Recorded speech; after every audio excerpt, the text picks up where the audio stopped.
This story is about a modern-day woman who has a deep fear of being hated. She wants everyone to like her and be on her side. One day, she wakes up in the world of her favorite game. Her fiancé is the most hated duke in the world. And her? Instead of being someone everybody likes, she wakes up in the body of the most hated villainess in history. Anaisa, a woman hated by the entire world. A few hours before the Transmigration, the lady once again takes over her colleagues' work. She knows they are only using her, but because of her fear of being hated, she can only do the work with a smile on her face. Soon night falls, and she is the only one left in the building. She receives a notification that her favorite game is back online, which makes her happy. Marriage of the Sky is a popular game. The heroine in the game is a girl with divine powers who saves the world. Like all brain-dead stories, she fights her rivals, destroys evil, and is surrounded by several handsome men. The woman wishes so much to be like the heroine. She also wants to be loved by everyone. Her attention is all on the game, so she doesn't notice the truck that appears on the other side of the road. Before she knows what is happening, she is already being run over. The lady knows her time is up, but she isn't willing. She isn't ready to die. Because of her strong desire to live, something changes. Suddenly, there are white feathers everywhere, and then everything disappears. The next time the woman wakes up, she is no longer in her body. She is in the body of a woman who is running away. She has no idea what is happening or who is chasing her. As she runs, she realizes that everything around her seems familiar. The courtyard, and even the blue tree in the distance are things she knows.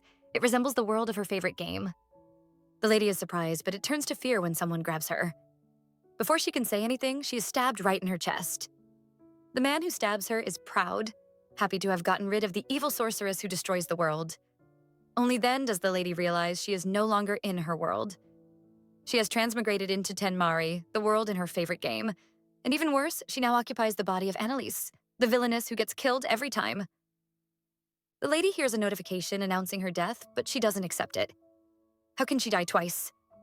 She yells at whatever system keeps killing her. The lady's desire to live causes the system to crash. Now, the story of the wicked villainess has truly been unlocked. When the lady wakes up again, she has now become Annalise Neumann, the villainess of Tenmari. She is surprised to see herself still alive because the last thing she remembers was being stabbed to death. But she is grateful for the chance. She meets Annalise's abusive father, and he blames her for being late to see him. He gives a confused Annalisa the application form for the Celestial Festival, but she absolutely refuses to sign it. She knows the whole plot of the game, and the Celestial Festival is the beginning of the story. It is where the heroine, Florencia, gets chosen as the Moon Maiden. Annalisa's father, Count Neumann, has already bribed the church and all the judges. He wants his daughter Annalisa to win at all costs to show off how great and prestigious his family is. But Annalisa knows she is bound to fail. Even in the game, Annalisa could never beat Florencia. Florencia becomes the Moon Maiden no matter what, and Annalisa dies in every game. And Annalisa is beginning to see the game is different from what she expected. She feels pity for the original owner. She never knew the world of her favorite game was so harsh to the unloved characters like Annalisa. But Annalisa doesn't want to live her life like the former Annalise did, always obeying Count Neumann, especially since it will lead to her death. In her previous life, she struggled to obey everyone, even taking on their tasks just to please them, but it got her nowhere. Now that she is in danger of dying again as Annalisa, she's ready to do anything to survive. Even if it means being selfish, she is going to live for herself. In the game, the imperial capital, Himmeraihen, is blessed by the World Tree of Light. Every 300 years, a holy maiden called the Moon Maiden is chosen. The Moon Maiden works with the World Tree of Light to grant one wish from the person with the most beautiful heart. The Celestial Festival is held to choose the Moon Maiden. According to the game, the villainess is supposed to fight for the position of the Moon Maiden with the heroine, Florencia. But this time, Annalise is determined to change everything. Instead of going to the festival as a participant, Annalise chooses to drop out of the competition. She doesn't want to fight for the position of Moon Maiden. Her focus now is to change the way people in the town look at her. Because of her father's bad reputation, everyone around seems to be afraid of her, and they all avoid her. The festival begins, and Annalise goes to watch. Her journey as the villainess is supposed to begin with this festival, but she is determined not to let that happen. She is excited to meet the heroine, but doesn't expect to bump into her casually. Annalisa is excited to see her favorite character. She thinks Florencia is very cute and wants to make a good first impression on the heroine. But this isn't her only reason. Annalisa has thought of a plan: to become good friends with the heroine. Since Florencia is loved by everyone, being her friend will also make people like Annalisa. Florencia wants to go with Annalisa to the festival, and our female lead agrees. She is ready to support her favorite character. But before they leave, a child suddenly pours a drink on Annalise's dress. Everyone around is terrified, certain the lady is going to do something bad to the child. Anaisa takes this as her chance to change everyone's impression of her. She is kind to the child, asking if he is hurt, and even offers to buy him a new drink. But not everyone believes her kind act. A man appears, wondering what the noise is all about. It is Lord Klaus, the crown prince of Tenmarie and one of Florencia's many suitors. He is also the man who will kill Anaisa. And right now, he doesn't seem to like her. He thinks she has done something bad again and starts yelling at her for harassing a child. He absolutely detests Anaisa for using her father's power to bully the weak. Anaisa is afraid now. Everything that Klaus said is what is written in the game. She begins to doubt her ability to change the storyline. She might be forced to follow it just like the former Anaisa. Just as Anaisa is despairing, Florencia suddenly speaks up for her. She explains to Klaus that everything is a misunderstanding and Anaisa is just trying to help the child. The people around also speak up for her, making Annalise grateful. She thinks Florencia is a saint for helping her. She is happy to have changed the plot. Now she is confident she will be able to change her future. Just like the storyline, Florencia becomes the Moon Maiden, but Annalise is not worried. She supports Florencia happily. She believes she can break free of her character as the villainess, survive and even find happiness. The Crown Prince Klaus is not at peace. He keeps looking at Anaisa, but not because he is interested in her. He thinks she is being fake and is planning to harm the Moon Maiden. From now on, he vows to protect the Moon Maiden from Annalise Neumann. Annalise is very happy. She has become friends with her favorite character, the Moon Maiden, Florencia. She was afraid of death, thinking of how to avoid being killed every time. But now that the heroine has become her friend, she believes she can escape her fate of death. All she needs to do now is relax and live her life well in this world. Anaisa goes into the city. She isn't alone but meets up with Florencia to take her out shopping. She leads her to the Neumann boutique, intending to get a beautiful dress for Florencia to wear to tonight's banquet. Annalise knows the full storyline and knows that Florencia will be embarrassed at tonight's banquet because of the dress she wears. And by who? Of course the villainess Anaisa. This is the scene that makes Anaisa become hated by the main characters and even the nobles. It made the whole capital dislike Annalise. But our female lead plans to avoid that. She needs to change all the scenes that paint her as a villainess. She offers to get Florencia a dress for free.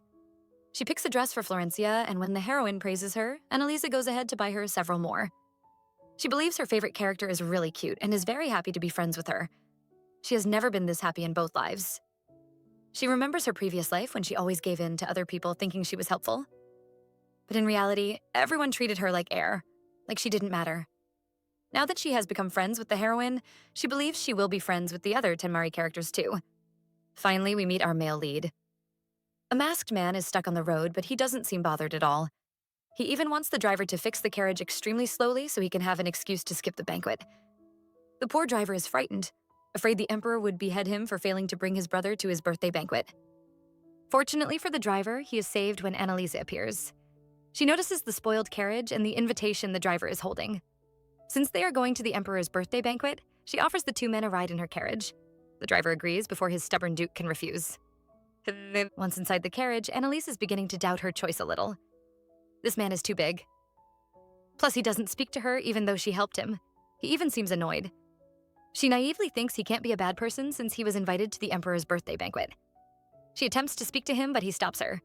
He tells her he has no intentions of having a conversation with her. She has ruined his plans already. Anaisa is annoyed. It becomes worse when the man abandons her at the banquet without saying thank you.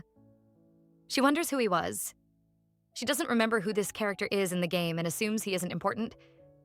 The banquet hasn't even started, and Annalise is already being ambushed by two of the heroine's suitors, Knight Elgar and Magician Franz. The two men are scolding her, but even this feels nice to Anaisa. Even though they are warning her not to cause trouble for Florencia, she feels it is nice to have all this attention. She even proudly tells them she is close friends with Florencia and even chose the dress the Moon Maiden will be wearing to the banquet. What a big mistake! The crowd all hear this and are looking forward to seeing what sort of amazing dress Florencia will be wearing. But they are all disappointed when the Moon Maiden actually arrives. She isn't wearing a pretty dress, but an old, washed-out dress. Annalise panics and tries to find out why Florencia isn't wearing the dress she picked out for her. The heroine acts scared, saying she was worried she would stand out too much if she wore such a fancy dress. She apologizes privately to Florencia for not wearing her dress, but no one else hears their conversation and they all begin to gossip. They believe Anaisa must have purposely chosen an old dress for Florencia to embarrass her in public. Anaisa tries to defend herself, but no one believes her. Elgar and Franz are disgusted and insult Anaisa for having an ugly heart. Anaisa is terrified, but not because of what they say. It is because their lines are exactly the same as that of the game. Anaisa knows if things continue this way, she will end up being killed as a villainess. And truly, a notification shows up telling her the progress of her death is already at 40%. The world of Ten Marie isn't as innocent and beautiful as it looks.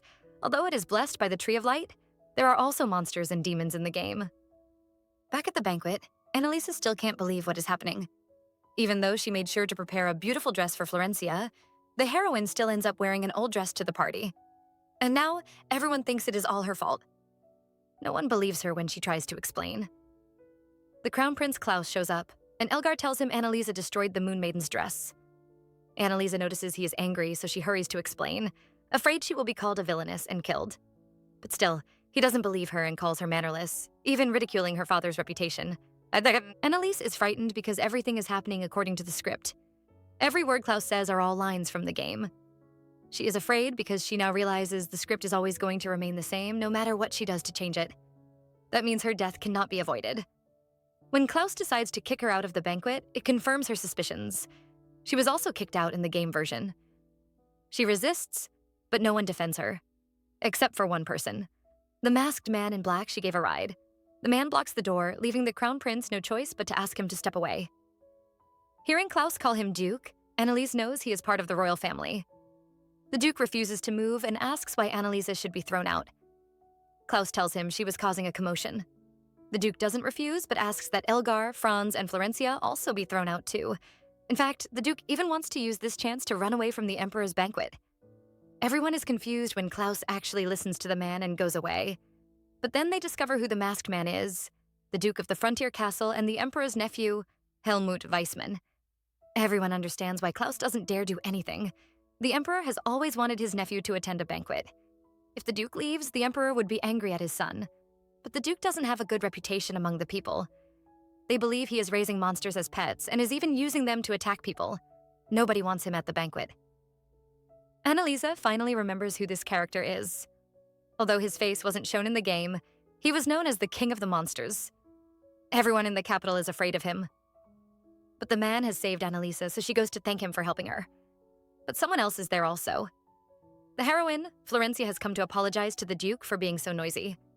As expected, all the male characters rush to her side to comfort her. They all blame Anaisa while praising Florencia for being so brave. Anaisa is almost blinded, seeing the affection bars of the male characters increasing. As expected of the heroine in the game, but not everyone is smitten by Florencia. Helmut absolutely dislikes this pretentious type. He is annoyed when she says she is happy to meet him, asking why she should be happy to meet a strange man. He tells her to stay quiet instead of continuing to make noise. Anaisa is surprised to see someone who doesn't like the heroine. She rushes to comfort Florencia, but now she is beginning to think, since the Duke wasn't supposed to be at the banquet, his presence is changing the script. That means there are other people like the Duke who won't act according to the script. Anaisa plans to make the Duke her ally. With him by her side, she might be able to survive in the future. Anaisa is eager to form a connection to the Duke, but she doesn't know how to. This Duke is a very strange person. Her chance comes when the Emperor announces that his nephew is single. The Emperor is eager to find a bride for his nephew, but Helmut totally refuses. Just as the Emperor thinks it is impossible, Anaisa rushes out and offers to marry the Duke. Anaisa steps out and offers to marry the Duke. She has a new understanding of the game. As long as she becomes unrelated to the plot and fades into the background, she might be able to escape her fate of dying. But she doesn't expect it to have an effect on others too.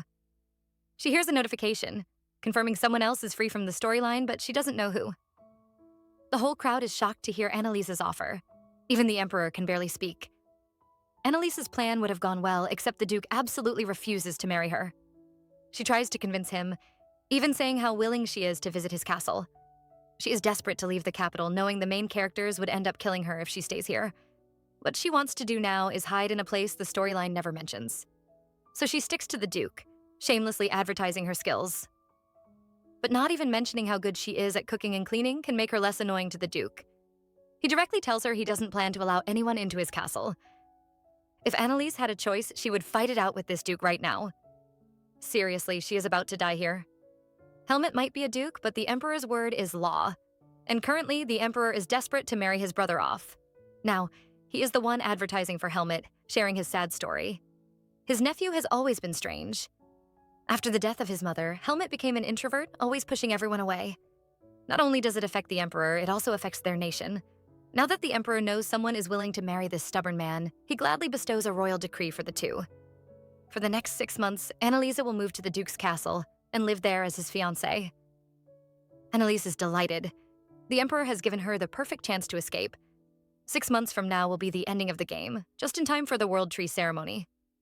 Annalise believes if she disappears from the capital till then, she will be able to avoid her death. Then she can peacefully enjoy her time in this world. The banquet is over. Although the Duke still looks annoyed at the sight of her, Anaisa isn't worried. She feels guilty for forcing him into an engagement, but first she has to avoid her fate of being disliked by everyone and dying. She has a good feeling about her plan, but plans don't always work out. Florencia appears beside Anaisa and starts talking about how worried she is. She tells Anaisa she is her only female friend in the capital, so she is unwilling to let her go. As usual, Anaisa is touched by how cute Florencia is. She doesn't blame the girl at all and even promises to come back to the capital just to visit her. Florencia asks her to come back more frequently because she wants to become closer to Annalise. Our female lead agrees. Alone in her carriage, Florencia's gentle mask is gone. Instead, her face is twisted into an ugly frown. She is very angry. She can't believe that dumb Anaisa plans to leave the capital. Like there is any way she would let that happen. Florencia believes Anaisa is doomed to be her stepping stone. She has to keep stepping on Anaisa and making her the villain. That is the only way for Florencia to become relevant. She will never allow Anaisa to leave her role. After all, a villain should always remain a villain. It turns out everything was on purpose. The heroine refused to wear a nice dress just so she can make Annalise look like a villain. She is frustrated, remembering the way Annalise always stands out. Florencia is determined to make Annalise the villain. Only by stepping on her would she be able to shine. Annalise has no idea her friend is scheming against her. She has begun her journey to the Duke's house. Her father, all too eager to form connections to the royal family, agreed to the royal engagement. He didn't even mind that his daughter's fiancé is a man with a bad reputation. Anaisa misses her friend Florencia. She finds it disappointing to be away from her, but there are just too many people trying to kill her in the capital. She can only hide away until the end of the story. Our girl arrives at the Duke's castle, but it isn't to a friendly welcome. The Duke doesn't even let her pass through the door before telling her he doesn't welcome her. He suggests she leaves. Anaisa, desperate to survive, refuses to go back at all. Helmut doesn't understand why she wants to marry him. No lady would want to, after hearing the terrible rumors they say about him. Anaisa tells him she doesn't find him scary. Her answer pleases Helmut's butler. He thinks she is very kind. However, Helmut doesn't believe a young lady her age would be willing to get married to a man like him and even live at the border of town. He suspects she must be planning something. What can Anaisa do? Tell him this world is just a game and she is running away to avoid being killed by the heroine's crazy lovers? Of course she can't say that. She can only apologize for ruining his perfect life and begs him to let her live here until the end of the World Tree ceremony. The butler is disappointed because she doesn't really plan to marry the Duke. Helmut already expected this outcome. He mocks her, believing she ran away from the capital after failing to be selected as the Moon Maiden. Now Annalise is in a true dilemma. She can see the level of affection each character holds towards each other. And right now, the Duke's level of affection for her is -100. She really can't believe he would hate her to this extent. This is the first time in the history of the game that such a negative number has appeared. The Duke finally allows her to stay here. He doesn't mind since she will be leaving soon anyways.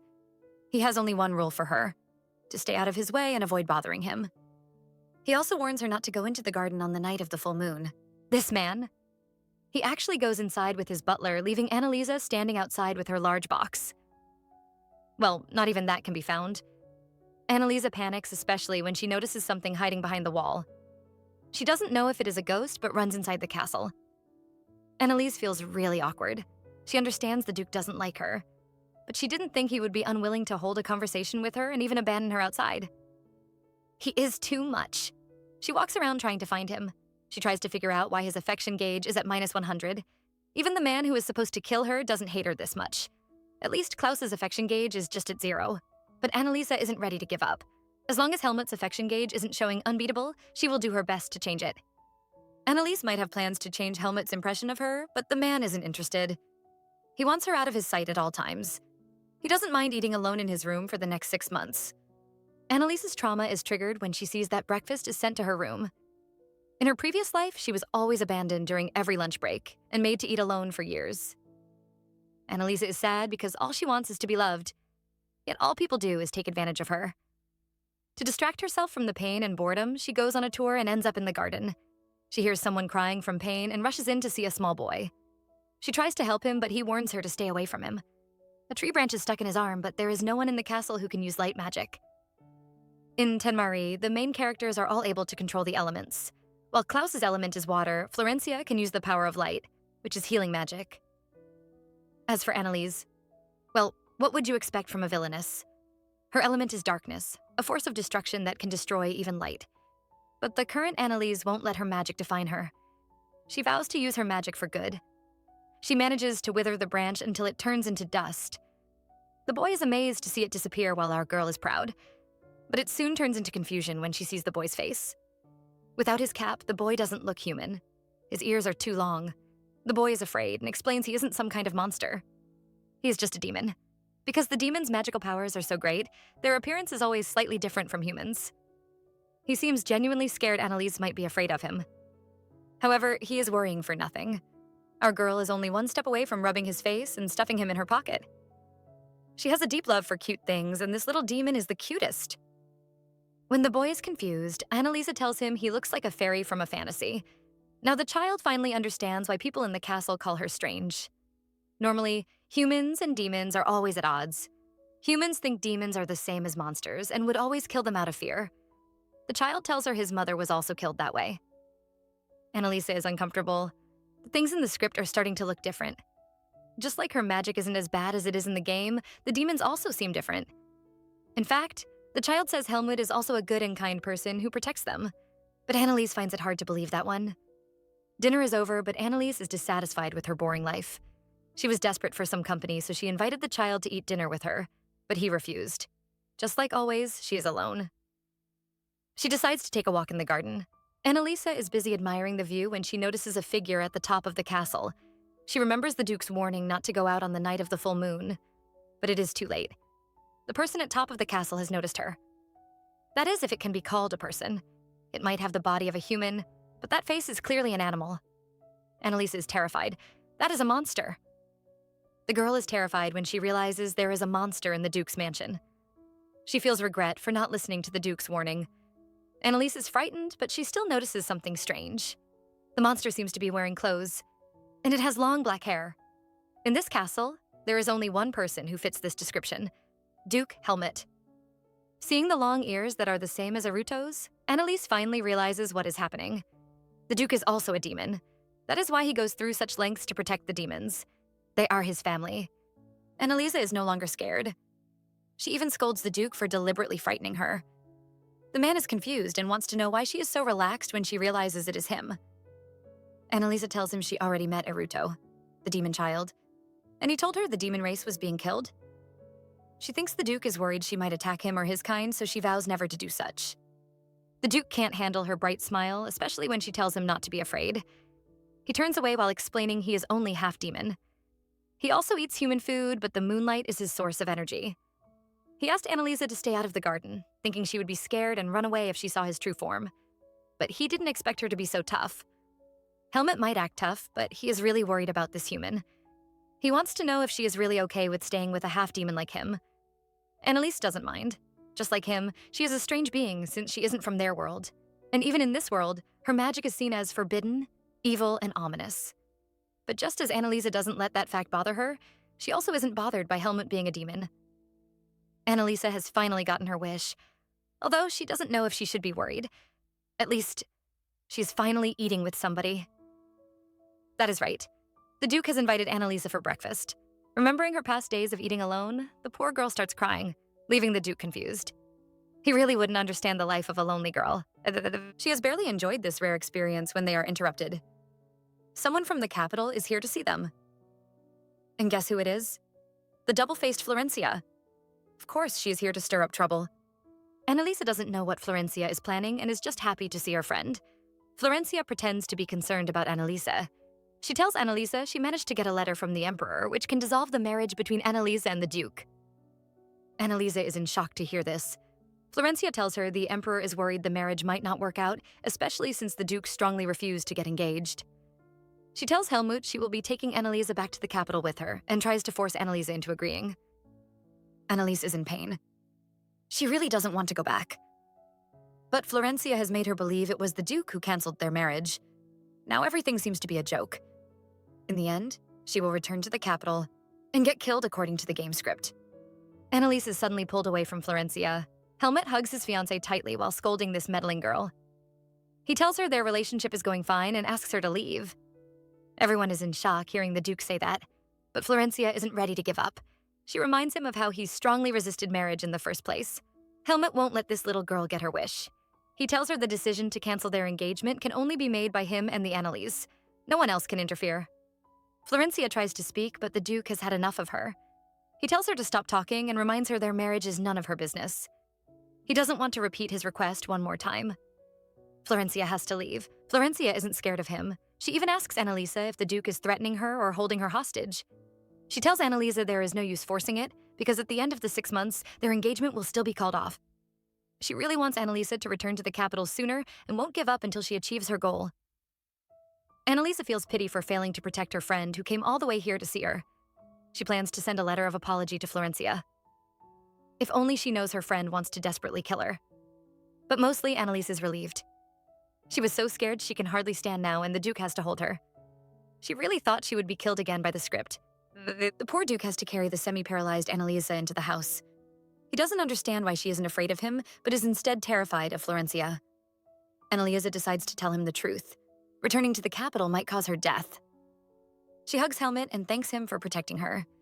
Even though he is annoyed by her and wants her to leave, he still stood by her. The unloved girl feels happy to finally have someone by her side, even if it is for a brief moment. In both her lifetimes, he is the first person to hug her so closely and protect her. The Duke doesn't understand what is going on with this girl now. He thinks she might be trying to fool him and get on his good side by lying. What could have happened in the capital that would cause her death? Annalisa has no idea what he is thinking. Instead, she is worried about him. He feels so warm. He must be having a fever. She doesn't give him a chance to talk and drags him over to a couch. Helmut is touched to see her worry about him. However, she's worried for nothing because this is just his normal body temperature.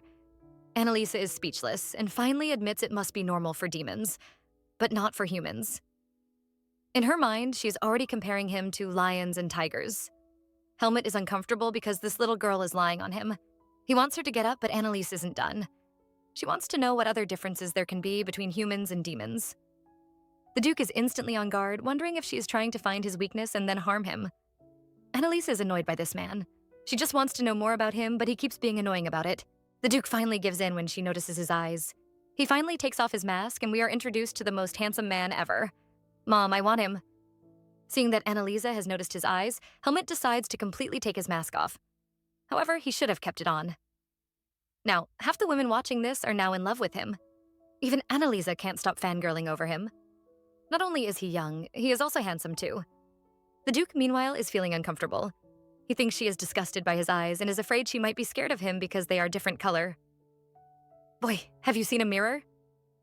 Helmut is beginning to feel bad, and Annalise notices it. She tells him she isn't afraid of his eyes. She is just shocked to see he is so young. Normally, he acts like an old man, always serious and grumpy. Annalisa is also confused. She finds the Duke's eyes very beautiful and wonders why he hides them. She doesn't know there is a story of pain behind those eyes. As a young child, Helmut was called a freak because of his different colored eyes. It didn't matter that it was his demon blood influencing his features.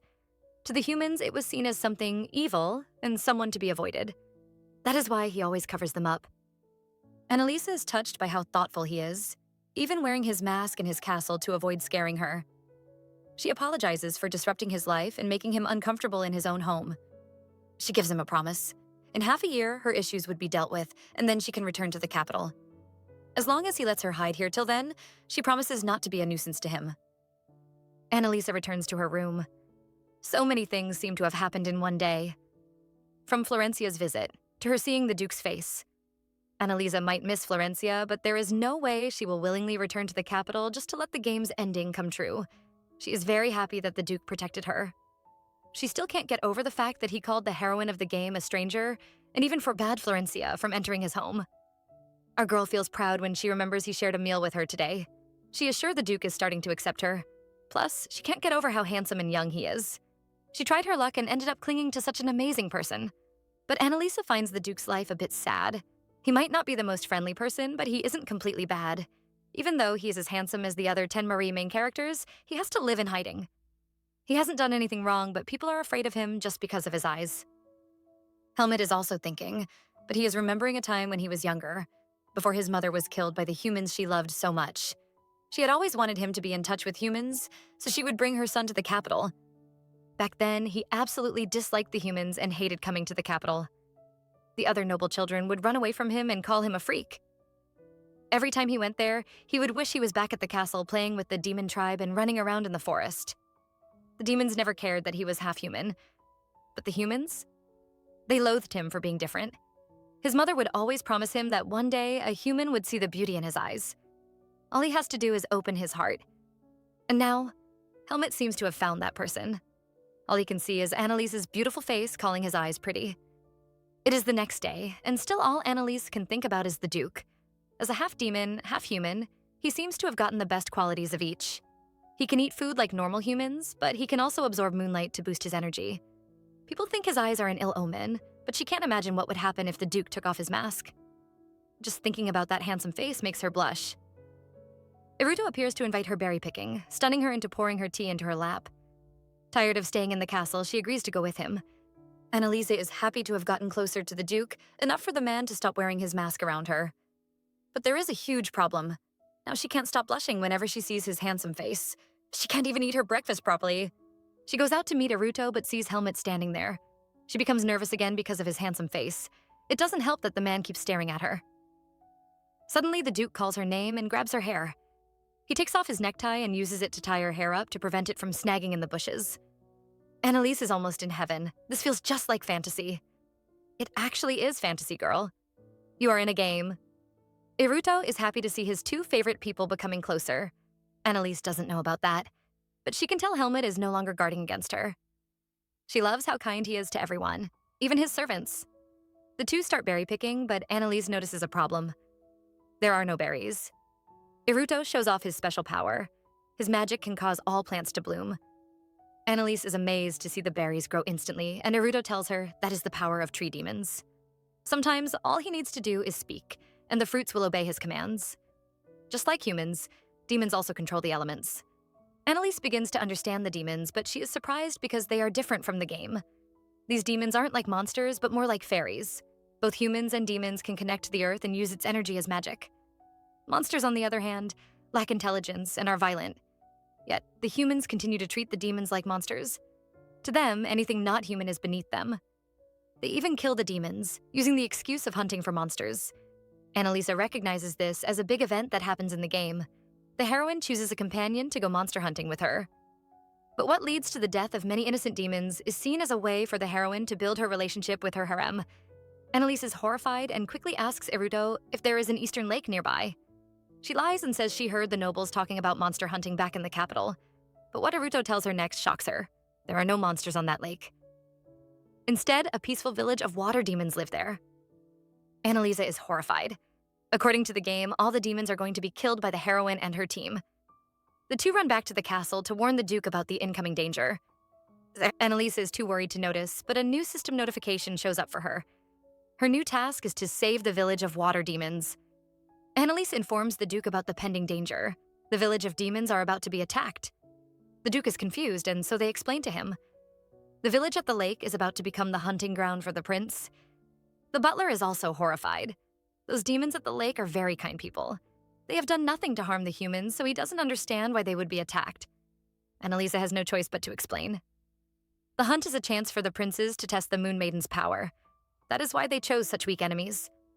Annalisa is also feeling guilty.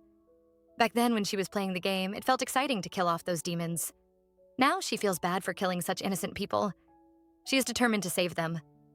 The Duke is prepared to go alone, but it is too late. They can see the prince's carriage already heading for the eastern lake. The water demon village is too vast. The group will have to split up to go and warn the demons to hide. There are 4 locations, and each of them chooses one. Annalisa decides to go to the major settlement across the bridge at the lake. Helmut is worried about Annalisa. He knows she is supposed to be hiding from the people in the capital. Anaisa is also scared.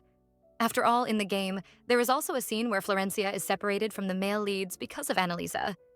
It was then that the male leads started seeing her as an enemy and an obstacle to be destroyed. Anaisa wouldn't want that to happen again.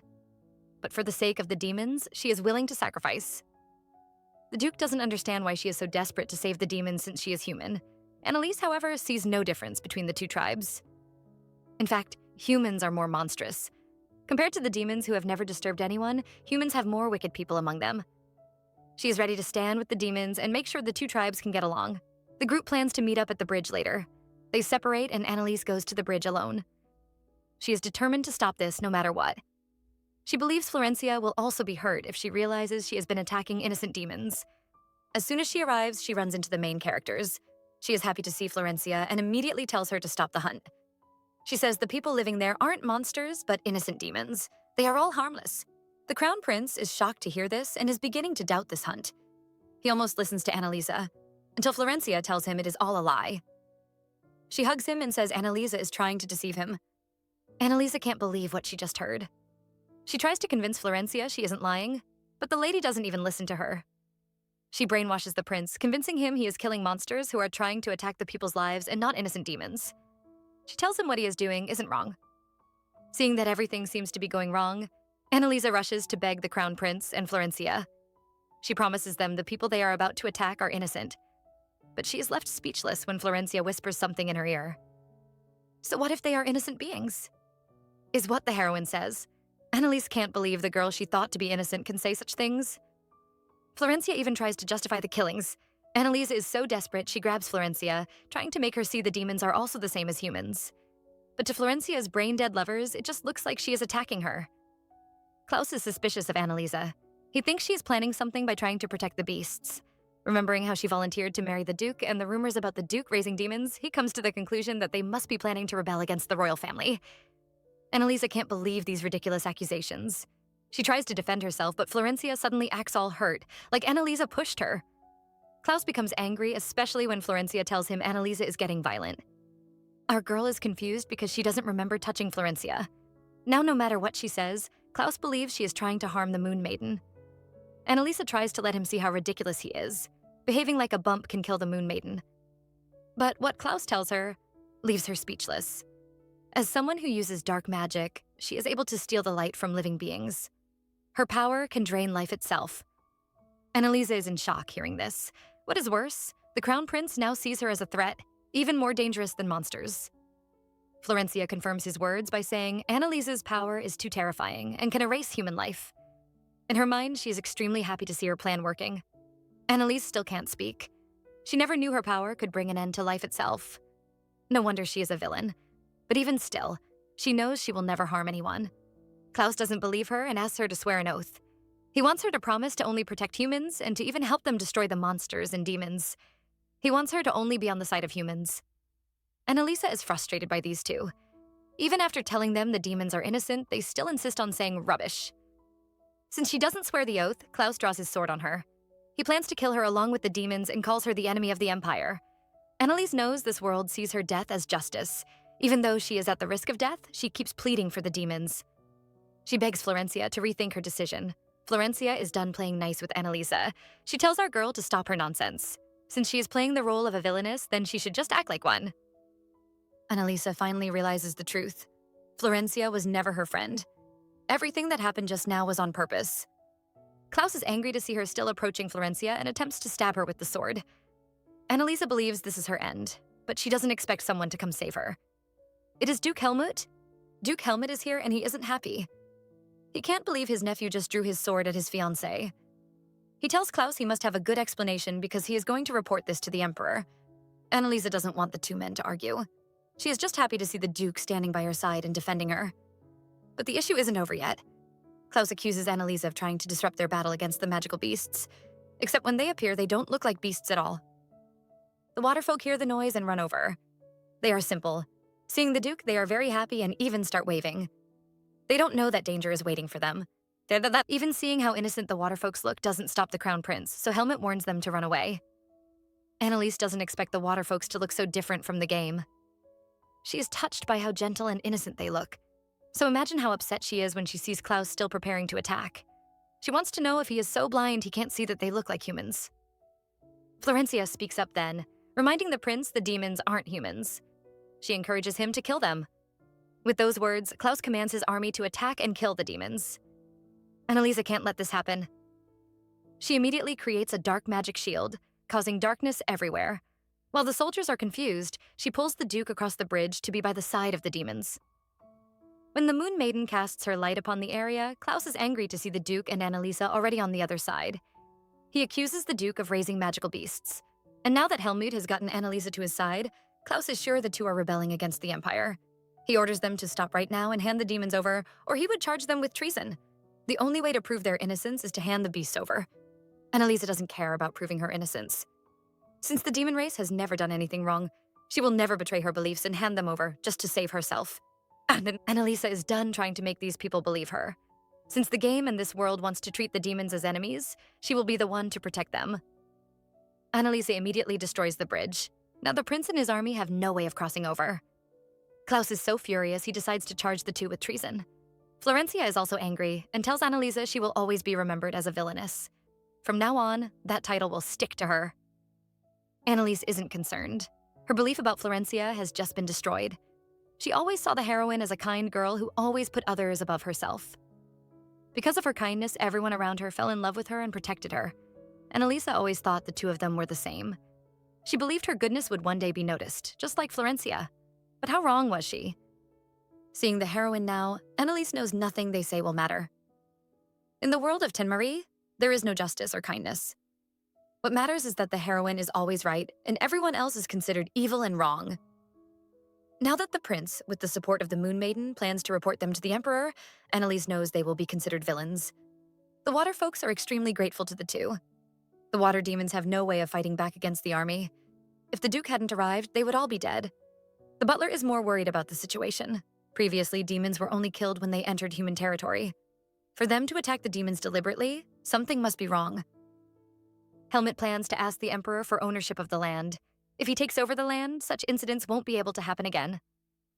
Anaisa is amused by the Duke's change. Around humans, he is always nasty, but in front of the demons, he is so cute and friendly. He might be half human, but he seems to dislike humans very much.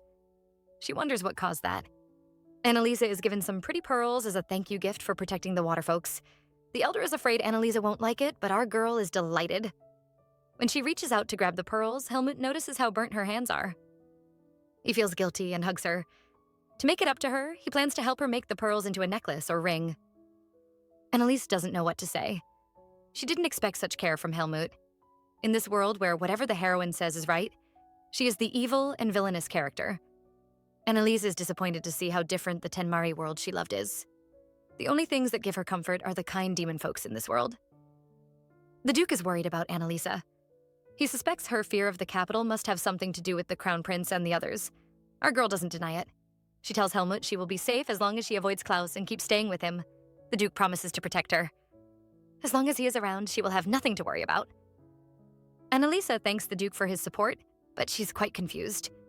When they arrive at the castle and he helps her down from the carriage, she can no longer keep quiet and asks why he is suddenly so kind. Iruto tells her the Duke has always been kind. Our poor innocent Anaisa has never received such kindness. The Duke has always been a cold and arrogant man to her. At some point, she even thought he was older than her because of his behavior. But ever since the day he pulled off his mask, she saw a different side of him. Seeing how friendly he is with the demons, yet so hostile to humans, she wonders which side of him is real. All she wants to do now is to know him better. The Duke also wants to speak with Anaisa alone. He thanks her for her help and mentions how different she is from other humans. Anaisa is afraid, thinking he might have noticed her soul is not from this world. What the Duke means is that she has no malice. He has always believed all humans are liars. You see, the Duke and all the demon tribes have a special power. Their eyes can see the malice in people. When the Duke looks at humans, they seem covered in a dark haze of malice. Anytime they speak, there is always lies and pride hidden behind their words. But the power also has a limit. It can only reveal the malice people are aware of. Once a person believes they are acting out of justice, if they believe what they are doing is right even when they are wrong, then he can't see it. The Duke has grown tired of seeing such hypocrisy in humans. He hides his eyes not only because of their color, but because he is tired of the power behind them. But when the Crown Prince asked Anaisa to abandon the water folks and gave her the chance to save her life, she refused, choosing to protect the demons over herself. When she was defending those demons, there wasn't a single lie in her action. She had no secret plans, which means she believed what she was doing was right. Because of her, for the first time in a long time, Helmut actually felt good about his power. He leaves her to rest, but Anaisa is still confused. It almost sounds like he was thanking her. Now Anaisa can see what Erudo says. The Duke is indeed very kind. Annalise might not know, but the Duke was indeed thanking her. Helmut had come to dislike all humans after that day. Ever since the day his mother died in the hands of her own human tribe, he vowed to make all humans his enemies. They are all filled with prejudice and lie too much. But now, because of Anaisa, he has found a new hope. 17. We are back to 15 years ago when Helmut was still a child. He has just arrived at the imperial capital with his mother, but already there are rumors about her. No one could believe it when they saw the emperor's older sister, Lady Helga, at the ceremony. Half the people thought she was dead, either killed by a sickness or magical beasts. The other half believed she had a child with a monster. Unfortunately, little Helmut hears all the nasty rumors they say. They all think it is disgusting for a human to have a child with a demon. Just like they guessed, Lady Helga fell in love with the demon who became Helmut's father. However, the Empire didn't support their relationship. They attacked the demon race to get back their eldest princess. It was in that battle his father disappeared and he and his mother were exiled to a hidden castle. The Emperor still loved his sister and would invite her back to the capital, but little Helmut hated it there. He preferred staying in the forest and playing with his demon friends. His mother, however, wanted him to associate with humans. She didn't think only having demons as friends was enough for her son. She wanted him to live and trust all people, whether humans or demons. But it was trust that led to her death. One day, little Helmut, while talking with his human friends, was asked about the rumors of his family raising monsters. He told the children the truth. Demons are different from monsters. There are indeed demons living with his family, and they help them with chores. The children were curious and wanted to know where they could find some demons. Since Helmut didn't see any malice around the children, he told them where they could find demons. At the shoe factory at the edge of the forest. The whole place is run by demons. Unexpectedly, the children rushed to tell their parents, believing that the demons were purposely blending in and deceiving people. Helmut tried to stop them, but it was all in vain. Because of that single statement, the soldiers were summoned. Helmut looked for his mother to help him stop the disaster, but he could never find her. Not even the Emperor had seen her. He rushed to the factory to try and warn the demons, but it was too late. The soldiers had already torn down the whole warehouse and killed every person in it. Helmut rushed in, but all he saw were dead bodies. He never understood why they did it. He never saw any malice behind their actions, and yet they could kill a whole family. It was later he understood why. The humans didn't hate the demons. No, they didn't even consider the demons as equals. To them, the demon tribe were beneath them. They were just seen as pests, little monsters to be killed. Killing those demons was the humans' version of justice. And among the dead demons, he found his mother, also murdered. He blamed himself ever since then. He should never have trusted humans. Helmut is having the strangest dream. Dreaming of his mother is fine. But why is he imagining meeting a younger Anaisa? In the dream, his mother has just died and he is still grieving. He can't accept her pleas to reconcile with the humans because he knows how prejudiced the humans are. They have always hated demons and even justified their killings. There is no way he can accept such a race. He is barely done speaking when his mother disappears, and a younger version of Anaisa stands in front of him. The little girl has heard him calling for his mother and offers to help him find her. She isn't comfortable with how he hides his eyes since she thinks they are beautiful. The younger Helmut is still reluctant to speak to her, considering she is from the race that killed his mother. Annoyed, the little Anaisa vows to protect and defend him in the future. Helmut wakes up from this strange dream. This Annalise girl. She haunted his thoughts during the day and even at night. She still sneaks into his dreams. Ever since she defended the demon folks, he has never been able to get her out of his mind. Now, he can't sleep because of her. He goes to stare out the window, and who does she see? The woman of his dreams, literally. Annalisa is taking a walk in the garden. These two are really a couple. They both had the same experience, waking up and being unable to fall asleep again. But it wasn't because Annalisa was thinking about the Duke, though. She is bothered by what Klaus told her, that her dark magic could kill people. She remembers Florencia calling her a villainess. Annalisa has accepted her role. It seems no matter how hard she tries, she can never escape this fate. She will never be that cute, kind, and lovely girl who is loved by everybody. But Annalise isn't worried about that anymore. As long as she can save the demon folks, she is happy. She doesn't care about the human's version of justice any longer. For now, she will enjoy the Duke's company, especially how he listens to her.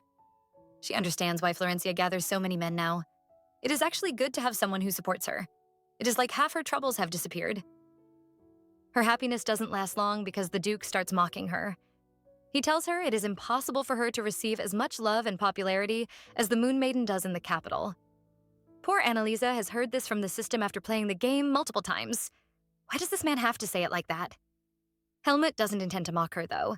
Instead, he is giving her an offer for her to stay here with him and continue to live her life safely. Anaisa is in shock. What the Duke means is that she can continue to stay here even when the 6 months ends. Anaisa is genuinely happy. She wants to know why the Duke is still awake. He tells her he had a dream.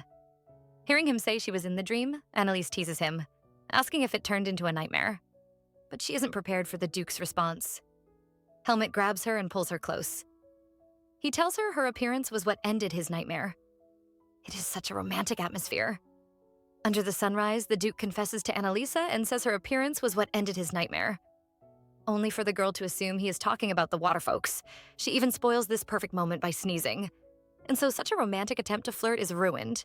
It turns out she has been here all night, making Helmut worry. He thinks she might have gotten a cold. The two decide to go back. Helmut covers Anaisa up with his coat and refuses to let her take it off. Our girl has never felt so warm. To be honest, she prefers this Duke a lot more. Compared to the unpleasant man he was before, he seems to have finally opened up to her, and it makes her really happy. She decides to hide his coat and ribbon and keep them as mementos. Anaisa only has one wish now, that Florencia should have her happy ending. When that happens, there would be no need for a villainess like her. But until then, she prays she will be able to live a peaceful life for the next 6 months. Unfortunately, that is one prayer that is never answered. Everyone in the Duke's mansion is going about their day. At first, everyone is bright and cheerful, especially when the Duke gives Anaisa the pearls from the other day. He has made them into a necklace which he personally hangs around her neck. Anaisa's biggest fanboy, Iruto, praises her beauty. They make plans to visit the water folks to show them the necklace. The Duke doesn't understand why such cheap pearls are able to make Anaisa so excited. She really doesn't look like a noble's daughter at all. Anaisa doesn't fall for his teasing and tells him it is the thought behind the gift that counts. He wants to know what makes her happy and promises to buy everything she desires. Anaisa is stunned by this spendthrift. This man is way too kind. Finally, she gets to enjoy the side of him he only shows to his close friends. She has a scary thought. It seems like she is a pet, and he is about to spoil her until she is round and fat. But she doesn't need anything more. The Duke turning the pearls into a necklace is what makes it special to her. Their day is really going so well until a letter arrives from the capital.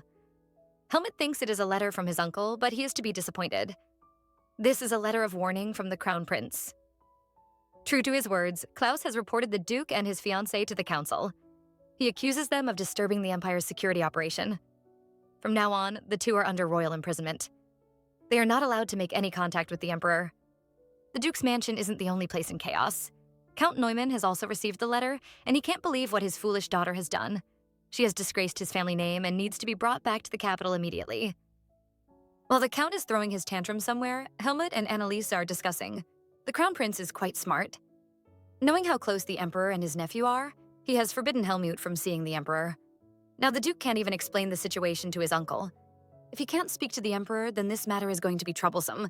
Helmut knows this is Klaus's act of revenge against them. This is their punishment for disobeying his orders. But the prince is quite bold. He directly accuses the Duke of conspiring with the Neumann family to stage a rebellion against the Emperor. Anaisa is aware of how bad this sounds. Her family is already known for its bad reputation.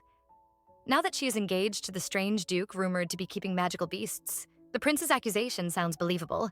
It is enough to make people wary. Anaisa feels extremely sorry for the Duke. All he did was help her, and yet she has dragged him into this mess. Now he is also being labeled a villain. Helmut, however, doesn't care about such things. He isn't even worried that his position as Duke might be in danger. Everyone already sees him as a villain.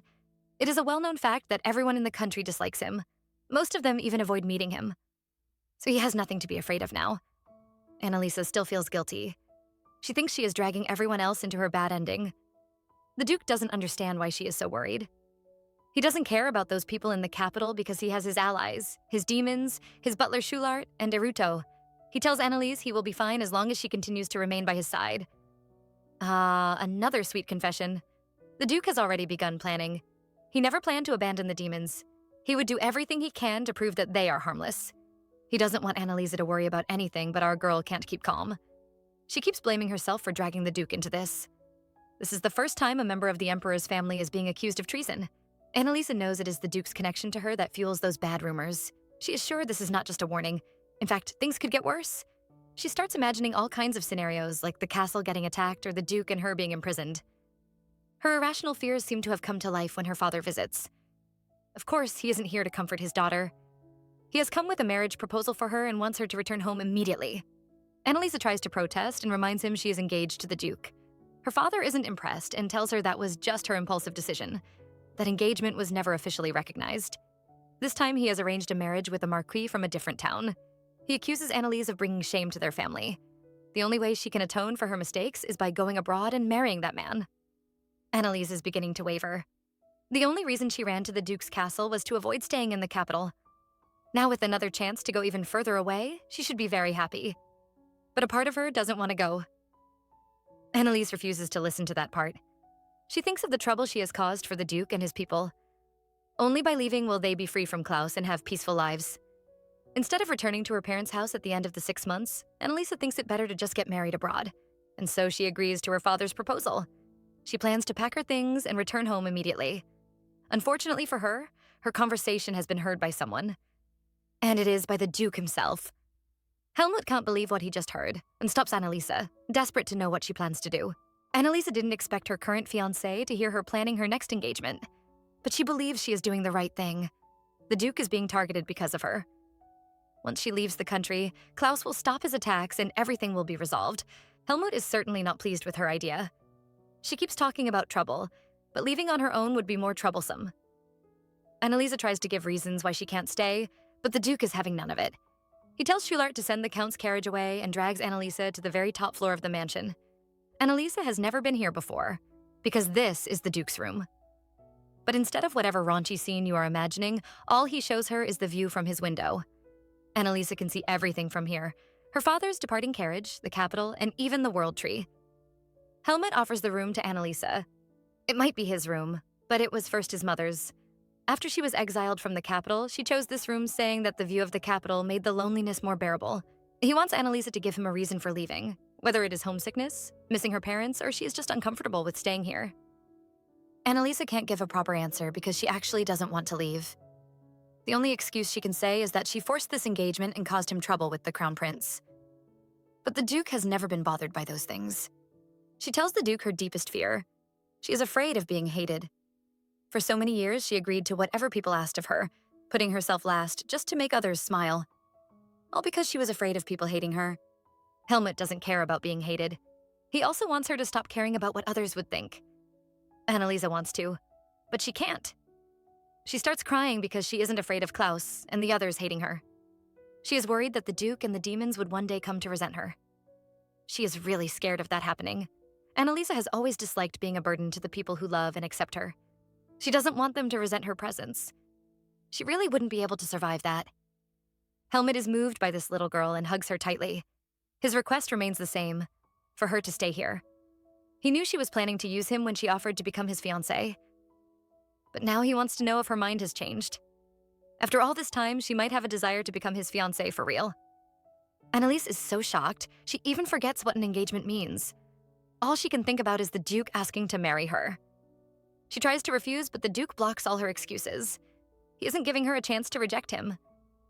He might have been reluctant before, but now he has changed his mind. He feels a fond affection for this little girl who always tries to act strong even when she is so afraid. Since he has promised to protect her, he will fulfill his promise till the very end, so she has nothing to worry about.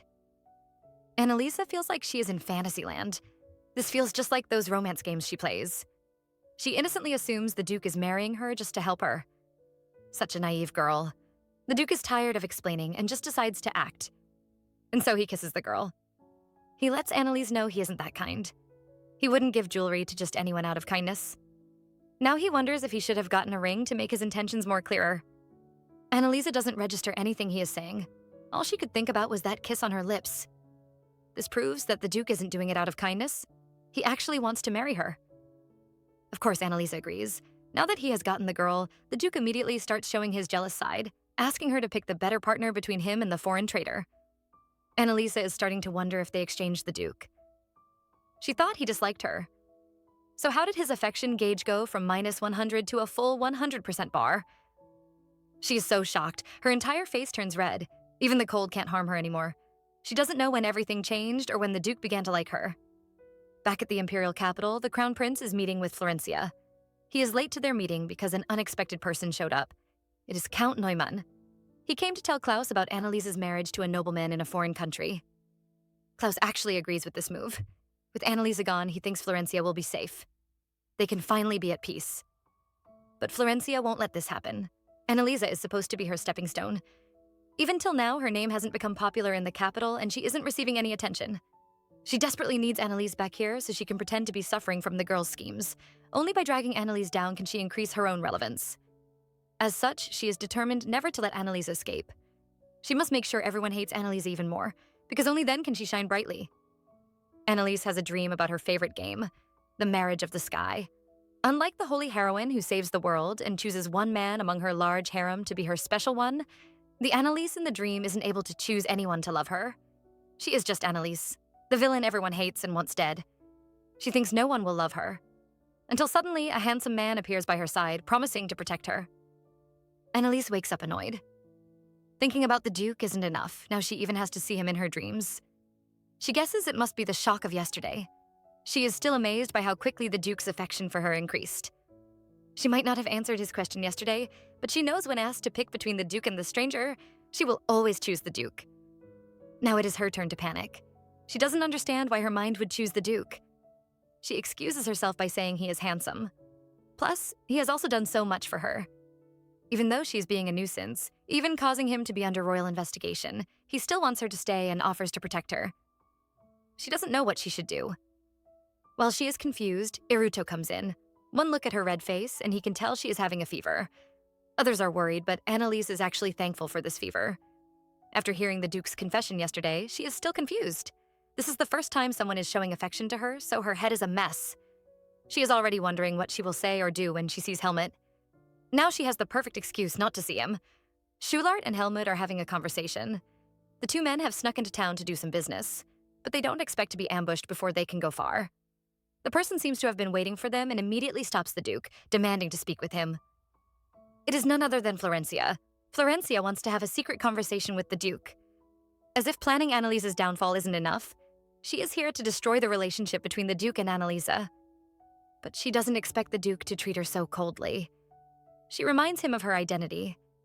She is the Moon Maiden, the chosen saintess, and the heroine of this world. Everyone in this world has to like her. Even the Crown Prince does as she commands. In this world, everything goes according to her wishes. Helmut finds her quite arrogant, but Florencia believes it is true. She sees herself as some sort of goddess, destined to make everyone happy. She is here today to know the Duke's desire so she can fulfill it for him. Florencia believes she can give the Duke whatever he needs. But first, he has to leave Annalise and join her. She claims she is doing it for the good of the world. She reminds Helmut of the challenges he is facing. If this continues, he is going to be exiled. But Florencia doesn't want that because it isn't part of the game. It seems the current Florencia might also have crossed over into this world. She knows how the game is supposed to go. Yet everything seems different. All these changes started from Annalisa.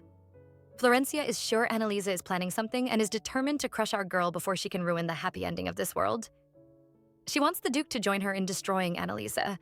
Back at home, Annalisa has no idea Florencia is trying to steal her man. She is busy cleaning the house, but she notices how empty it is. When she asks Iruto, he says the Duke left with his butler. Annalisa starts feeling lonely. She was once used to being alone, but after meeting the Duke, that life became distant. Iruto feels sorry for her and decides to play with her all day. He tells her the Duke would be back by dinner time. Annalisa feels really pampered right now. She is so spoiled, she can't go half a day without seeing her man. She is eager for him to return. But girl, your man is about to be taken from you. Not really. The Duke isn't like the other brain-dead male characters. He sees a problem in Florencia's happy ending world. Why can't Annalisa also have a happy ending? What the girl says shocks him. She actually tells him Annalisa is the destined villainess. For people to find happiness, they need to hate and unite against a villain. Only by defeating such evil will they feel joy. And Annalise is this villainess that needs to be defeated. The Duke doesn't agree with Florencia. Right now, she seems to be the one disrupting the peaceful life. He tells her she might be the Moon Maiden or whatever, but he will never accept her proposal. Florencia can't believe the Duke turned her down. To recover her pride, she calls him strange. She thinks everyone in this world is supposed to love her because she is the heroine. Every single person. So she can't understand why Helmut seems to dislike her. The Duke is tired of speaking to this delusional girl. He tells her the only thing he desires is an equal country, a place where demons and humans live together. But he knows Florencia is against the demons, so she can never fulfill his wish. The Duke tells her a hard truth. From their own perspective, the villain trying to destroy their peaceful life is actually Florencia. The girl is in shock. She doesn't believe someone as pure as her is being called a villain. Helmut warns her to stay out of their business. That is the only request he has from her. Florencia's pride is hurt when she sees how Helmut ignores her and leaves. And so she decides to switch her target to him. The world needs a villain to unite against. But it doesn't have to be Annalise.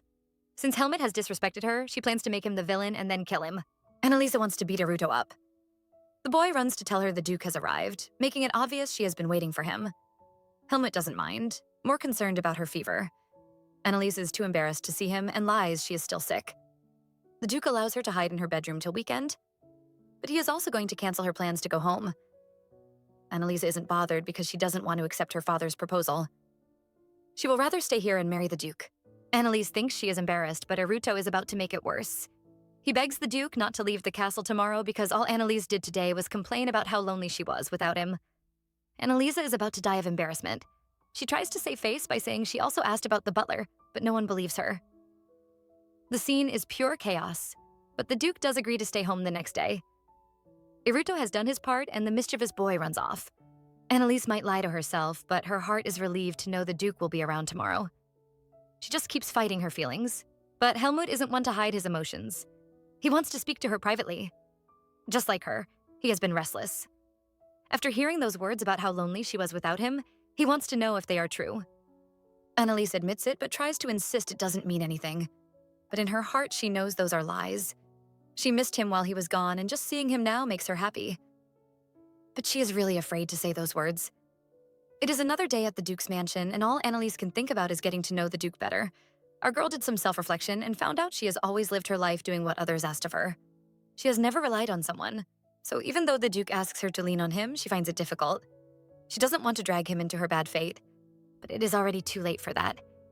Annalisa dresses up beautifully today, making little Aruto and the Duke stunned. Annalisa can't stop overthinking. She wonders if the Duke will think she dressed this way just for him. Always trust Aruto to stir up some drama. He manages to fool the Duke and Annalisa into having a walk date this afternoon. Annalisa has made up her mind to stop being so embarrassed and to say what she wants. Yet she fails horribly at it. It isn't her fault. The Duke is just being way too gentle. His smile and voice just makes her swoon. Once again, she marvels at how different he is now. Back then, he was scary, but now he is the best man ever. Enough of that. Annalisa has serious questions for Helmut, the most important one being why he chose to marry her. Helmut's answer is simple, because she didn't hide from his eyes. She might be human, but she sees demons and humans as equals and tries to help them. Because of her, he regained a bit of hope. He had already gotten used to enduring, but seeing her fight against the Crown Prince gave him new strength. He tells Annalisa she has destroyed this world's rules. Annalisa doesn't expect such praises. She doesn't think she has done anything special. There must also be humans like her who think this way. Helmut agrees with her because his mother was also like that. She was a human, yet she married a demon, but those other people don't matter to Helmut. He never found them. Instead, he met Annalisa, and she was the one who gave him hope. Having her is enough for him. Annalisa has always lacked confidence in herself. No matter how much she was praised or told she was loved, she never truly believed it. But when those words come from the Duke, she completely believes it. Annalise is in deep trouble. She knows now that even if she meets someone else after the Duke, it will never be the same. Whether they treat her better, she will never love them as much as she loves him. She has fallen for this man. Annalise is so nervous, she trips over nothing and bumps into the Duke. Helmut uses this chance to hug her. He finally opens up to her. Although his mother had told him he would meet a human who wouldn't fear his eyes, he didn't believe her. He never searched for love and did his best to stay away from the capital to avoid trouble. He never wanted anyone to like him. But ever since he met Annalisa, he started feeling lonely and empty. For some reason, he just needs her. The two take this chance to bond. Annalisa wants to know more about his mother, which makes Helmut happy. Annalisa finds the Duke so handsome when he smiles. She doesn't know if it is her pride, but when she sees him smiling like this, she believes she might be the only one who gets to see this side of him. Annalisa has always felt alone. Her entire life was lived with the fear of not being loved by anyone. She just needed someone, even one person, to love her. So she forced a smile, trying to make everyone like her. But even though she tried her best, she had to watch with frustration while other people were always chosen over her. Thinking about it now, Annalisa realizes she never treated anyone genuinely. She was only trying to find someone who would love her. Hearing the Duke say he needs her, Annalisa finally gets out her wish. All her life, all she wanted was to hear those words from just one person. But after spending time with Helmut, it seems like all her insecurities are going away. Annalisa tries to confess her feelings for him, but they are interrupted when they see a large cloud of smoke rising out of the forest. The couple are wondering if there is a fire nearby, but they are totally wrong. A village is under attack by monsters. The poor villagers can only watch as their entire village is burnt to the ground. In a place where no one can see, a spirit bird watches the chaos.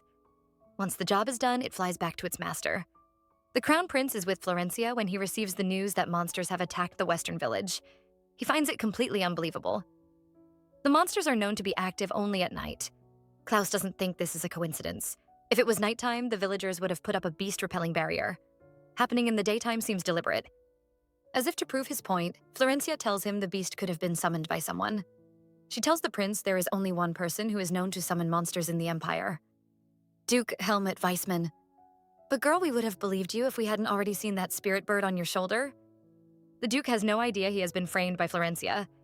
He is still concerned about the burning village. Schulart assures him the fire has stopped. He thinks it is just a normal forest fire, but Helmut is suspicious. There was no lightning, and it also isn't the dry season. He is very worried since the fire seemed to be going in the direction of the village. Annalise is in her room. She has to admit she is getting a bit excited. In the original story, Florencia was a kind and gentle girl who made everyone happy and was loved by everyone. Annalisa always thought you had to be like the heroine if you wanted to be happy. She thought you had to please everyone to get them to love you. But now she knows you don't need everyone's love. Just having one person's love is enough to make her feel special. And that person is the Duke. She might still be afraid of what would happen, but she decides to listen to Helmut. She has to stop giving in to people. Annalise is already planning how to live the rest of her life in this place. The truth is, she wants to stay with the Duke forever. And for that to happen, she has no idea what to do. She thinks the Duke might like her, but they haven't even kissed yet. She remembers the Duke's words and knows he won't do anything to her unless she says something. Annalisa is nervous again as she realizes she will have to first initiate a kiss. She thinks it is very embarrassing. The poor Duke doesn't know what his fiancée is thinking. They go for dinner, but it is very awkward because Annalisa keeps saying the wrong things. Right now, she really needs those multiple option answers the system always had. But even though their exchanges are so awkward, it still makes the two smile. Annalisa doesn't know how or when she fell for the Duke. All she knows now is that seeing him smile also makes her happy. She wishes she can express those feelings, but she doesn't know what to say. She makes up her mind. If the Duke ever asks her about the engagement again, she is going to tell him her true feelings. But unfortunately, her chance never comes. Annalisa's biggest regret is never voicing her feelings right then, because after that day, she never got the chance to tell him again. There is a knock on the door and Helmut goes to answer. They all wonder who could be visiting at such a late hour. But this isn't a visit, it is an arrest. The Duke has been charged with the crime of attacking the Western Village and is now being summoned to trial. OMG, Annalisa regrets everything. If only she had the courage to confess to Helmut. She thought they would have more chances to be together, but everything is ruined when he is arrested. From then on, she would always regret being cowardly. Now she has been denied the opportunity to ever confess her feelings. The soldiers show no respect for the Duke's status. They accuse him of being behind the Western Village attack and immediately arrest him. He will be taken to the capital for his trial. Annalisa is still confused. She challenges the soldiers, asking what right they have to arrest the Duke. The leader tells her the Western Village was attacked by magic beasts. Annalisa doesn't see how this connects to the Duke because he has been in the mansion all day. The soldier won't listen. He even accuses Annalisa of working with the Duke to attack the village. While the soldiers are focused on arresting Helmut, the man himself is worried about the villagers. He thinks the situation is very confusing since magic beasts only appear at night. But his words make the soldiers angry and they start yelling at him. They accuse him of commanding the beasts to attack the village. Our male lead won't accept such slander. He glares at the soldier, which makes him afraid. Helmut doesn't want to cause trouble and agrees to go with them. But the soldiers are looking for trouble and start attacking the servants. Shallard is injured, but the soldiers aren't concerned. Instead, they are disgusted to see the Duke is indeed raising demons. They decide to kill all the demons right there. They start beating and insulting everyone, not even sparing little Eruto. Looking at them, our female lead is disgusted. They are being unreasonable and cruel for no reason. Deep down, she really wants them to just disappear. A voice seems to be controlling her, advising her to use her powers to get rid of them. But Helmut notices and stops her. He hands over the castle to her and leaves with the soldiers. Anaisa thinks the Duke must have a plan. He could have defeated the soldiers quite easily, but he decided to go along with them. Since there is nothing she can do, she decides to wait and trust him. But the others are still worried. Shulart keeps thinking of where the Duke will be imprisoned. They believe he will be put somewhere decent. Who knows, he might even have the chance to speak to the king. But Anaisa has a bad feeling that something is terribly wrong. And she is right. Under the cover of the night, the soldiers report to Knight Elgar. But instead of placing the Duke in the court's prison, they hand him over to the Crown Prince and his two friends. Immediately, Franz uses his magic to make Helmut fall asleep. They have no intention of putting him in prison. In fact, there was never going to be a trial. The three men plan to secretly kill the Duke. Early the next morning, the Duke wakes up and instantly knows something is wrong. This place is very unfamiliar and looks like a prison cell. It is certainly not the capital's courthouse. Even worse, he discovers something more shocking. Both his hands and legs have been chained. He is confused until Franz appears. Helmut recognizes him as the court's royal magician. Franz has bad news for Helmut. After he placed a spell on him last night and forced him to sleep, he also drained all his magic. But that isn't a problem for our Duke. His magic might be drained, but he can easily break these chains if he changed into his beast form. Even better, tonight there is going to be a full moon. As we know, the Duke can use the moon's energy to replenish his magic. Helmut is really disappointed with his nephew and his friends. He wanted to use this trial to settle all their quarrels, but he didn't expect it to be a trap. Franz also refuses to tell him where he is being kept. His job is to watch the Duke and make sure his magic is continually drained so he cannot resist. The Duke seems to have realized something. These men plan to execute him. Over at the capital, Florencia seems to be having the best time of her life. She is already imagining the names the Duke will be called, and it makes her happy. She has found the perfect villain to replace Anaisa. Some people still think she is a perfect angel. Klaus is worried she will be sad. We learn a big secret from him. The western village that was attacked by magic beasts is Florencia's hometown. Florencia actually sent magic beasts to destroy her home. Klaus is happy that no one died, but Florencia isn't. She pretends to be upset and hugs him, talking about how sad she and the chief are. But in her heart, she is disappointed. She actually wanted some people to die. Only then would the situation be more tragic. Klaus believes he is doing something good. There was only one magical beast this time, so the army was able to destroy it. If more than one appears next time, many people will die. This is why he wants to get rid of the Duke. Having a trial will only waste time and put the people in more danger. He decides to use his power and secretly kill the Duke. But mostly he is doing it for Florencia. He has already promised to remove anything and anyone that makes her sad. But Florencia doubts his authority. Helmut is still the king's nephew. It is impossible to just execute him without a trial. She reminds him of the lake incident when he couldn't do anything to the two. Her words make Klaus more desperate to prove himself.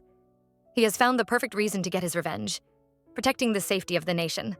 Attacking the western village is more serious than the lake incident. This time, no one will question his actions. He feels disgust for the Duke and is ready to label him a traitor. He believes only a half-demon like the Duke will do something as evil as controlling the magical beasts to attack the Empire. Well, wait until you find out it was your precious Florencia. But Klaus is still suspicious about this incident. He doesn't think the Duke has any reason to attack the western village. Of course, Florencia wouldn't let him think. She immediately tries to convince him the Duke is just a villain so they can never understand his mind. She tells Klaus not to stress about it and wants him to just focus on punishing the evil people and upholding justice. Her plan works, and he agrees to get rid of the Duke. Over at the Duke's estate, Annalise is deeply worried. Everything just seems strange without the Duke. She goes to his room, but it looks empty without him. She remembers the time she spent with Helmut in this room. She is overthinking, imagining what would happen if the Duke never returns. The girl regrets not showing her feelings properly. She should have let the Duke know how happy she was when he offered to become her fiancé. Every time he makes her feel safe and loved, and she's really grateful to him for those things. But she never shared those feelings. Instead, she was always embarrassed and shy. She notices her feelings have changed. She doesn't like the world of her favorite game that much. Everything looks perfect and beautiful, but all she wants to do is go back to the past and spend her days with the Duke. Anaisa finally realizes something. This crappy world doesn't care about her. She isn't Florencia, the protagonist of the story, so good things wouldn't happen to her. She has to think and speak up for herself. She rushes to meet Schulart and tells him she wants to attend the Duke's trial. Schulart doesn't know when the trial will be held, but that doesn't stop Anaisa. She insists on going into the capital. She is ready to do everything to make sure Helmut safely returns. She knows he instructed her to stay back, but the capital is full of enemies. If she just sits around waiting for him to act, her story will never progress. But unfortunately, things are not as easy as she imagines. She is refused entrance into the courthouse when she goes to see Helmut. She wants to speak to their leader, but the soldiers refuse. They even start getting violent. Her reputation as a wielder of black magic has spread, and the soldier pulls out his sword, ready to attack her. No matter what she does, they will never let her in. Anaisa is tired of playing around with them. Seeing the soldier point his sword at her chest, she immediately uses her magic to destroy it.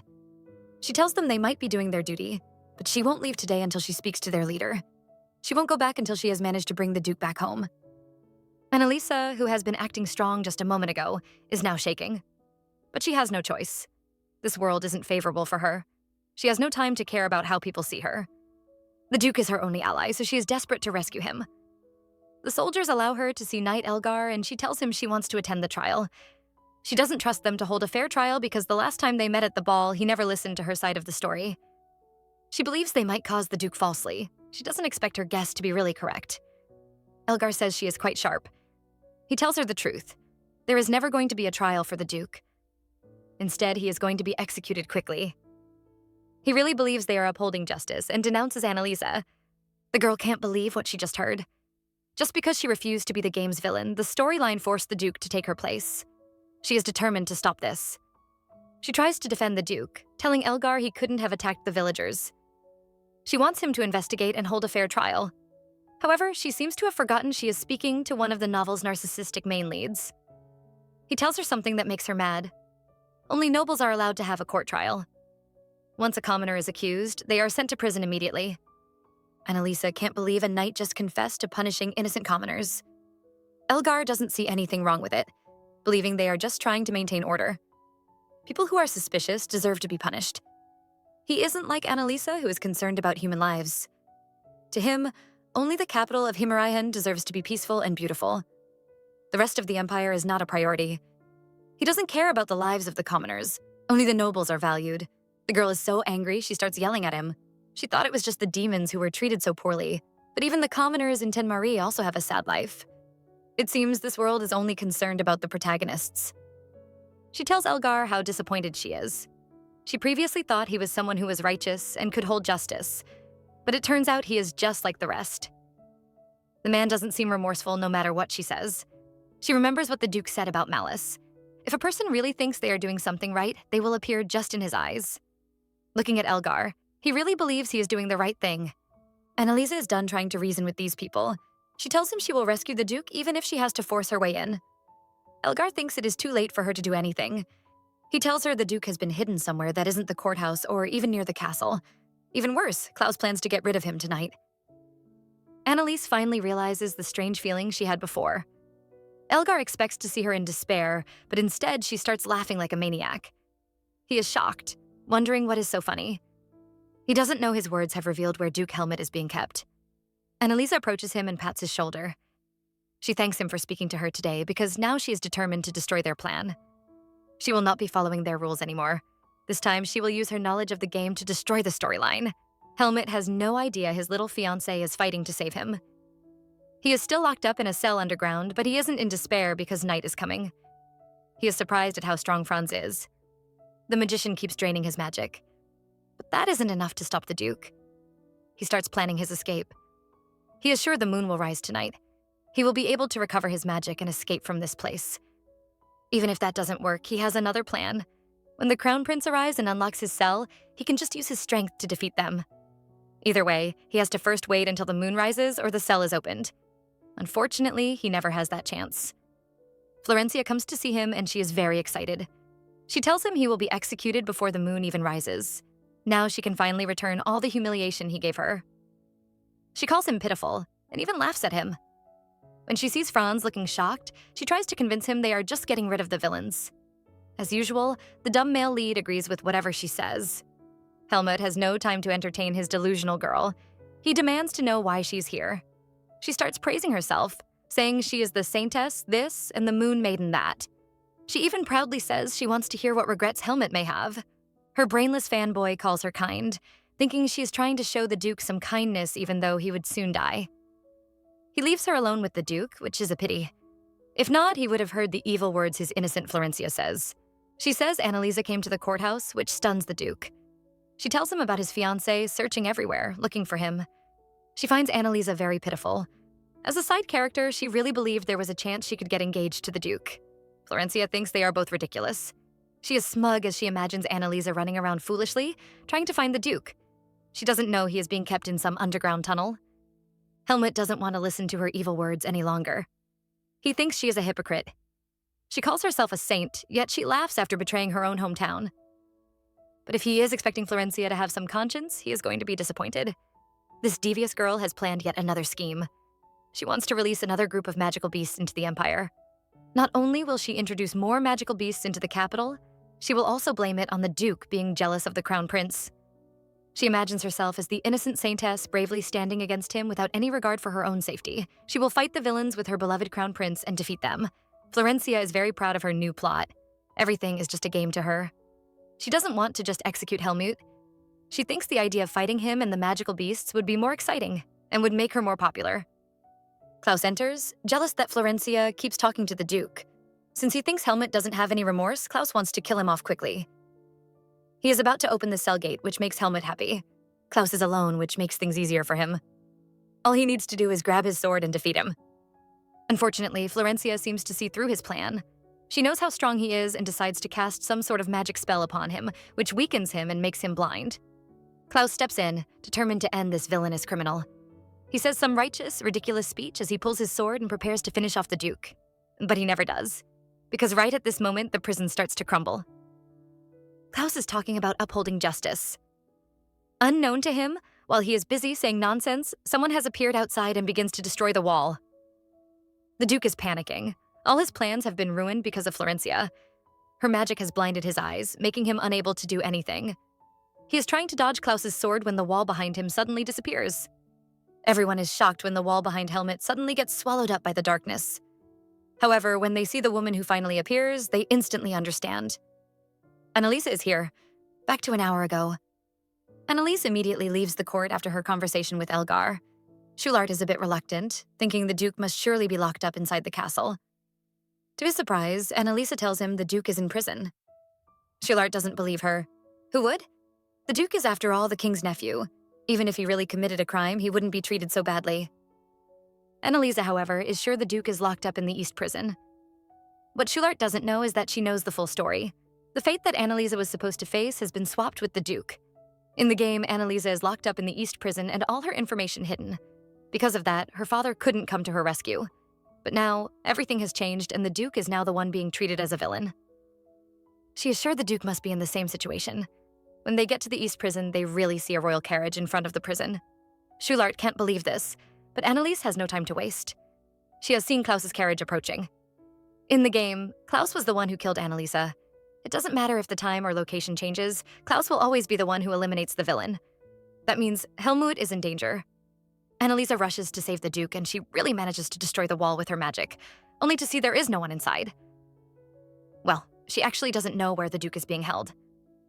Anaisa is really worried about Helmut because she knows how important the villain's death is in the game.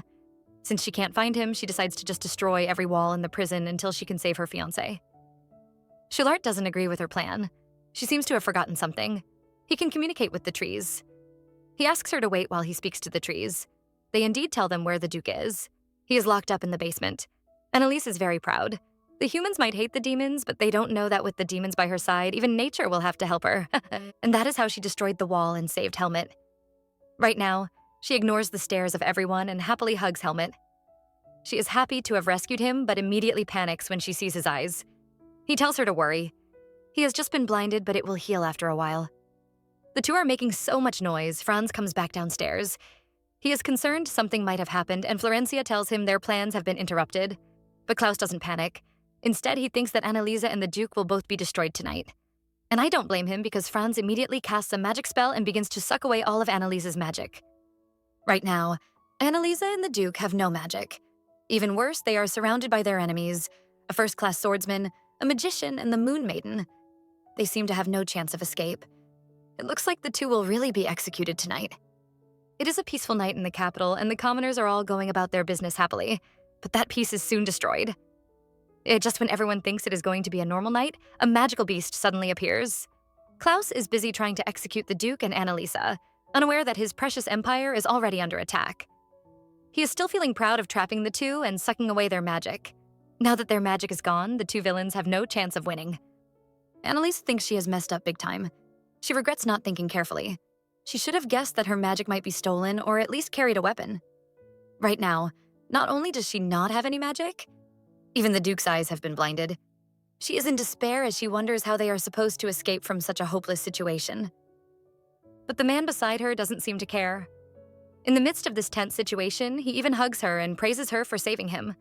The two seem to have forgotten their life is in danger as they begin to argue about who saved who. Annalisa is determined to safely get him out of there, but Helmut already has a plan. The only thing he needs her to do is delay Klaus for 5 minutes. Meanwhile, the Crown Prince is about to die of frustration. He has no idea what the Duke and Annalisa are talking about, but he is sure there is no way the two can escape. As of right now, the whole prison should have been surrounded by his soldiers. Even if they manage to escape, they will be labeled as fugitives and the entire country will be after them. The dumb Franz also starts shouting, supporting the prince. Florencia on the other end is very smug. She is happy to stick the title of villainess on Annalisa and tells her she will forever be known with that name. She imagines all the names Annalisa would be called: bad, nuisance, and someone who will never be loved. She is so excited. She reveals her true thoughts. Rather than keep living and be hated on, she would prefer to die. She doesn't notice Franz looking at her strangely. She is busy trying to force the two into the position of a villain, always doomed to be defeated by the protagonist. Unfortunately, the Duke isn't moved by her hateful speech. He already knows she doesn't consider them humans and only as villains in her little world. He isn't bothered by her mean words, but he won't let her say the same about Annalisa. Annalisa is also disappointed. She truly loved Florencia. She saw her as a kind person and even wanted to be like her too. While she is upset, Helmut defends her. He tells Florencia she can never compare to Annalisa. Florencia isn't bothered by him. She advises Klaus to finish them immediately. Like a puppet, Klaus draws his sword. Helmut tries to protect Annalisa, but something seems to have changed. She stops him from protecting her and faces Florencia. She is no longer bothered by Florencia's words. She even calls the girl weak for thinking a despised person should stop living. Annalisa will no longer be that way. She doesn't care if anyone hates her. As long as the people she loves all care about her. Since Florencia is so desperate to make her a villain, she will make sure she plays that part. However, she will always be a villain that can never be killed. While everyone else is surprised, Helmut quietly praises her for delaying them. Now, the moon is about to rise. Annalise remembers the Duke's special condition. Once the moonlight appears, the Duke will recover all his magic. She is busy thinking of how they would get outside the building when the Duke suddenly calls his butler's name. Immediately, Schulart controls the vines and uses it to drag the two out of the building. Annalise is amazed by how powerful Schulart is. Helmut, however, is worried about her. He doesn't want her to bear the title of villain with him. He is okay with taking the blame all by herself. Annalisa is reminded of the dream she had, except this time, it is no longer a dream. She hugs Helmut and tells him she is fine. In the past, she was afraid of being hated by everyone. But now, she is more scared of being separated from him. All she is worried about is losing him forever and never seeing him again. That is what really terrified her. These two really have forgotten they are in the midst of a battle. Annalisa takes the initiative to kiss the Duke on his forehead, but even that isn't enough. She feels so safe and her heart is racing so hard she decides to go all out. So she directly kisses his lips. She even has the time to tease him about being blind. That was the only reason why she could kiss him. If he could see her, she would have died of embarrassment. She is enjoying teasing him, until he tells her his sight has already returned. His magic power was restored when he stepped outside, so he saw everything she did just now. Annalisa covers her face in embarrassment, but he wouldn't let her off. He promises to ask her about the kiss later. Since she has already said her feelings, he is determined never to leave her side again. He will protect her forever. It is finally time. Although the moon takes 3 business days to appear, it finally does, and the Duke's power is restored. He changes into his half-human, half-demon form. I don't know where Klaus and his group have been since, but they finally run out at this time and see this scene. The soldiers are all scared as their swords begin to tremble. Franz still thinks he has some power and tries to cast his spell and absorb the Duke's magic again, only for the spell to be broken. Klaus yells at him, but there is nothing he can do. The Duke is just too powerful. He can't do anything. Right now, Anaisa has never been more charming. She even finds a nickname for her and her beast-man fiancé, the villain and the beast. She smugly tells Florencia, if she and the Duke decides to go all out, there is no way the Crown Prince and his group can ever defeat them. The sight makes Florencia very unhappy. She remembers how Helmut refused to listen to her when she went looking for him. She was angry at being rejected, so she decided to use her spirit bird to show off her power. She believes everyone should love her and worship her. Since the Duke never seemed to understand this, she was determined to force him to. That was why she sent her spirit bird to lure some magical beasts into the capital. She did her best to create such a show just so she could pin the title of villainess on Annaliese's head. She wanted nothing more than to make Annalise disappear. She believes the other girl is nothing more than a stepping stone in her story. But now, looking up at Anaisa cuddling the Duke, everything has changed. At this moment, the soldiers suddenly run up screaming. They have bad news for the prince. Monsters have appeared in the capital. And this time, it isn't just the capital. The monsters have appeared in different villages at the same time, and there are too many to count. Even the soldiers cannot defeat them. Everyone is shocked to hear this. While Klaus questions his soldiers, the Duke explains the situation to Anaisa. She is upset, but the Duke doesn't give her time to think. He immediately carries her and flies away, leaving Klaus and his group behind. They think the Duke is escaping, but there is nothing they can do. They start thinking of how to defeat the magic beasts. But there is no need for them to do anything. Helmut has always thought the incident at the Western Village was suspicious. It looked like someone intentionally lured those monsters out of the valley and into the capital. Anaisa can't believe someone would do something so vile. Helmut has even bigger plans. He believes someone must have done the same this time, but he will use it to his advantage. He uses his beast form to call out to all the beasts, making them gather in one direction. While everyone else is confused, the Duke has already placed Anaisa in front of those monsters. While she is surprised, he changes back to his human form and tells her it is her time to shine. The magic circle has since collapsed, so that means her power is back. Right now, people have gathered around, and Helmut tells Anaisa she already has an audience. Since everyone keeps denying her power, she has to show it to them. She should use that power they despise so much to save these useless humans. Although her power of darkness can suck the life out of living things, it can also be used to help people. And right now, this is their chance to prove that to everyone. But the girl won't attack until she is sure the magical beasts are really evil. He assures her they are. The monsters are just filthy beasts who imitate life, but inside, they are empty. As such, there is no need for Anaisa to hesitate. Since Helmut has said this, Anaisa immediately uses her power to attack the magical beasts. The citizens and soldiers are all shocked because the magical beasts that made them so helpless are killed by her in one move. The commoners are all happy and immediately start to praise the Duke and Anaisa. But these praises make Elgar mad. Just a single beast would have needed more than 10 knights to defeat it. And yet, Anaisa makes them vanish instantly. Ever since that day, the capital is full of stories praising Helmut and Anaisa. Everyone talks about how heroic they were, and now they all admire Annalisa's dark magic. They compare it to the so-called Moon Maiden's power, and even think Annalisa's magic is better. Klaus isn't happy to hear these stories. He has made up a story in his head, believing the Duke purposely summoned those beasts just so Anaisa could erase them. He thinks this is just a setup, but he too.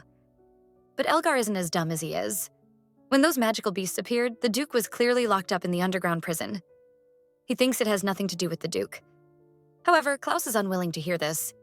He is determined to place the blame on the two people he thinks are villains. What he can't stand is that the two people he looks down on are being praised by the commoners. He will never let them be loved by the people. Anaisa has no idea someone is about to die of jealousy in the capital.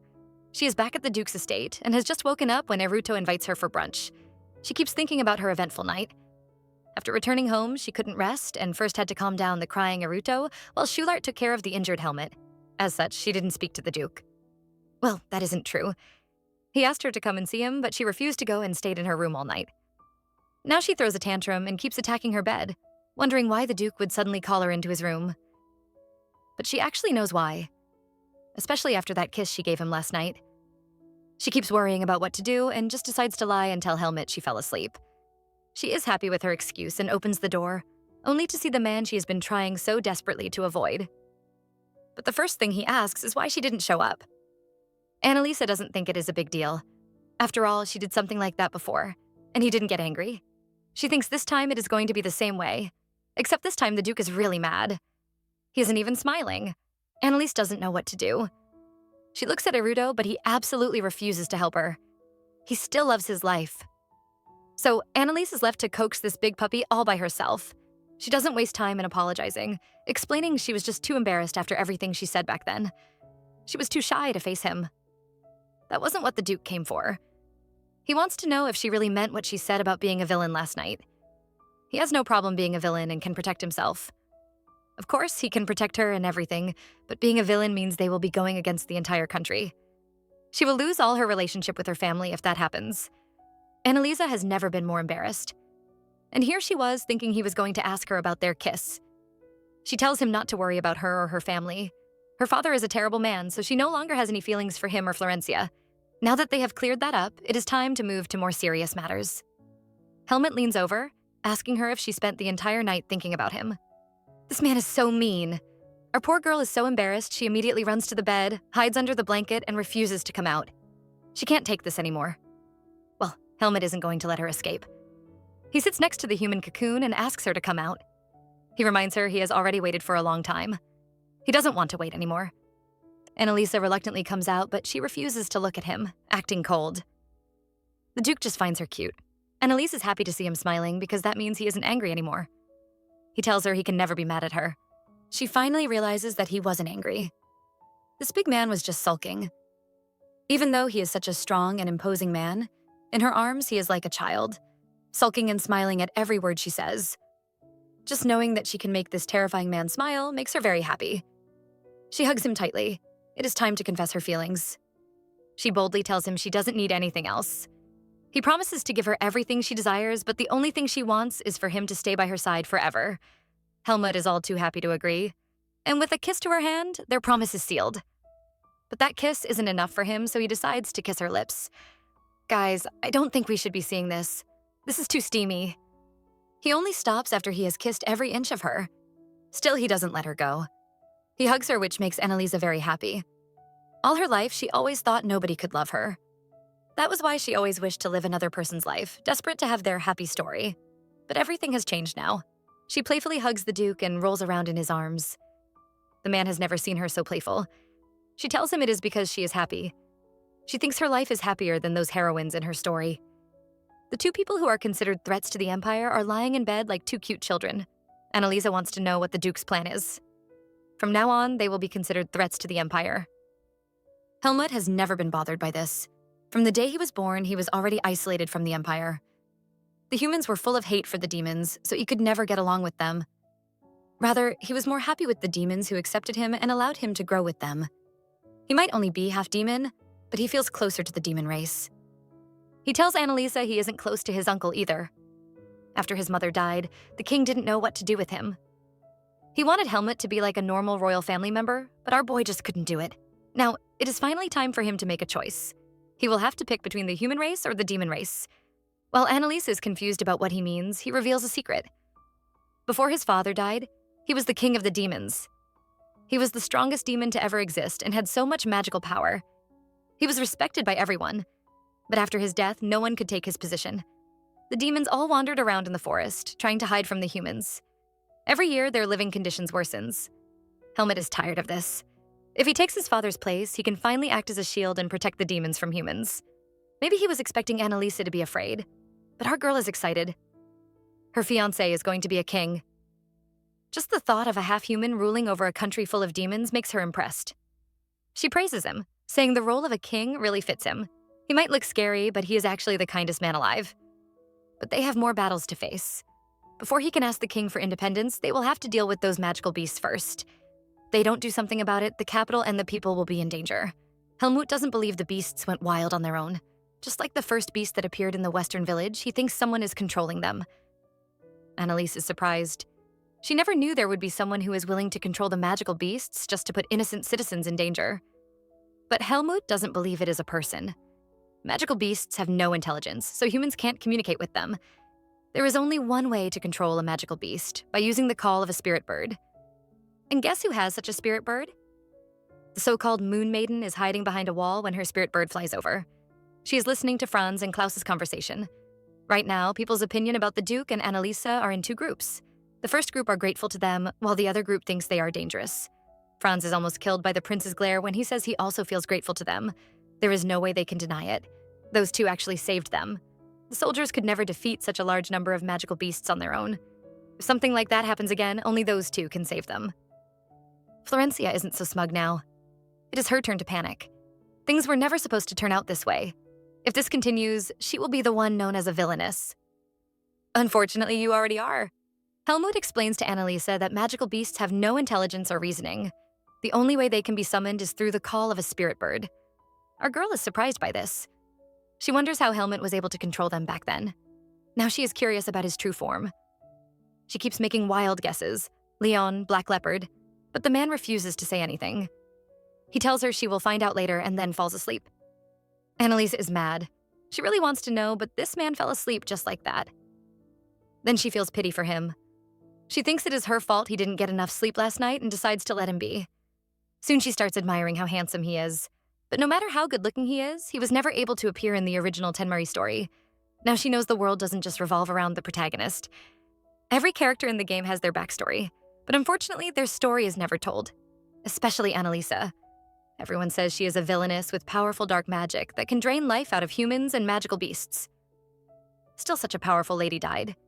Even when she was killed in the game, she never used her magic against Klaus or the protagonist. She never hurt anyone. Yet she was forced to play the role of villainess and was killed according to the script. Anaisa thinks she is a pitiful girl who never got a chance. But our girl is determined not to live like that. She will play the role of the villainess if she has to. But she knows the observer can tell who is right or wrong. She will never give up or accept the fate the game has prepared for her. And this time, she will protect this handsome man too. Over at Klaus's side, he can't believe his loyal follower just admitted to be on the Duke's side. He yells at him, but Franz doesn't back down. He tells the Crown Prince the truth.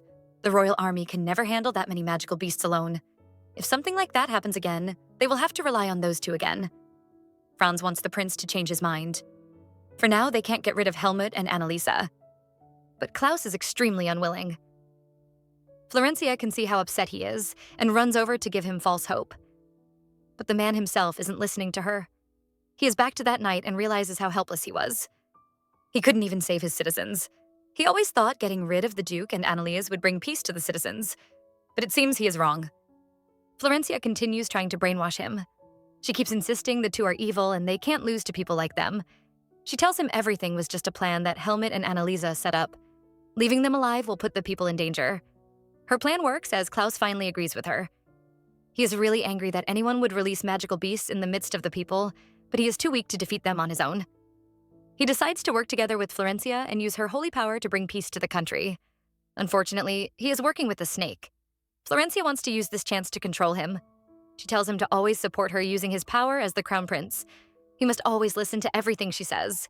To her surprise, the man refuses. We can see how shocked she is. She can't believe one of her puppets just said no to her, the almighty heroine.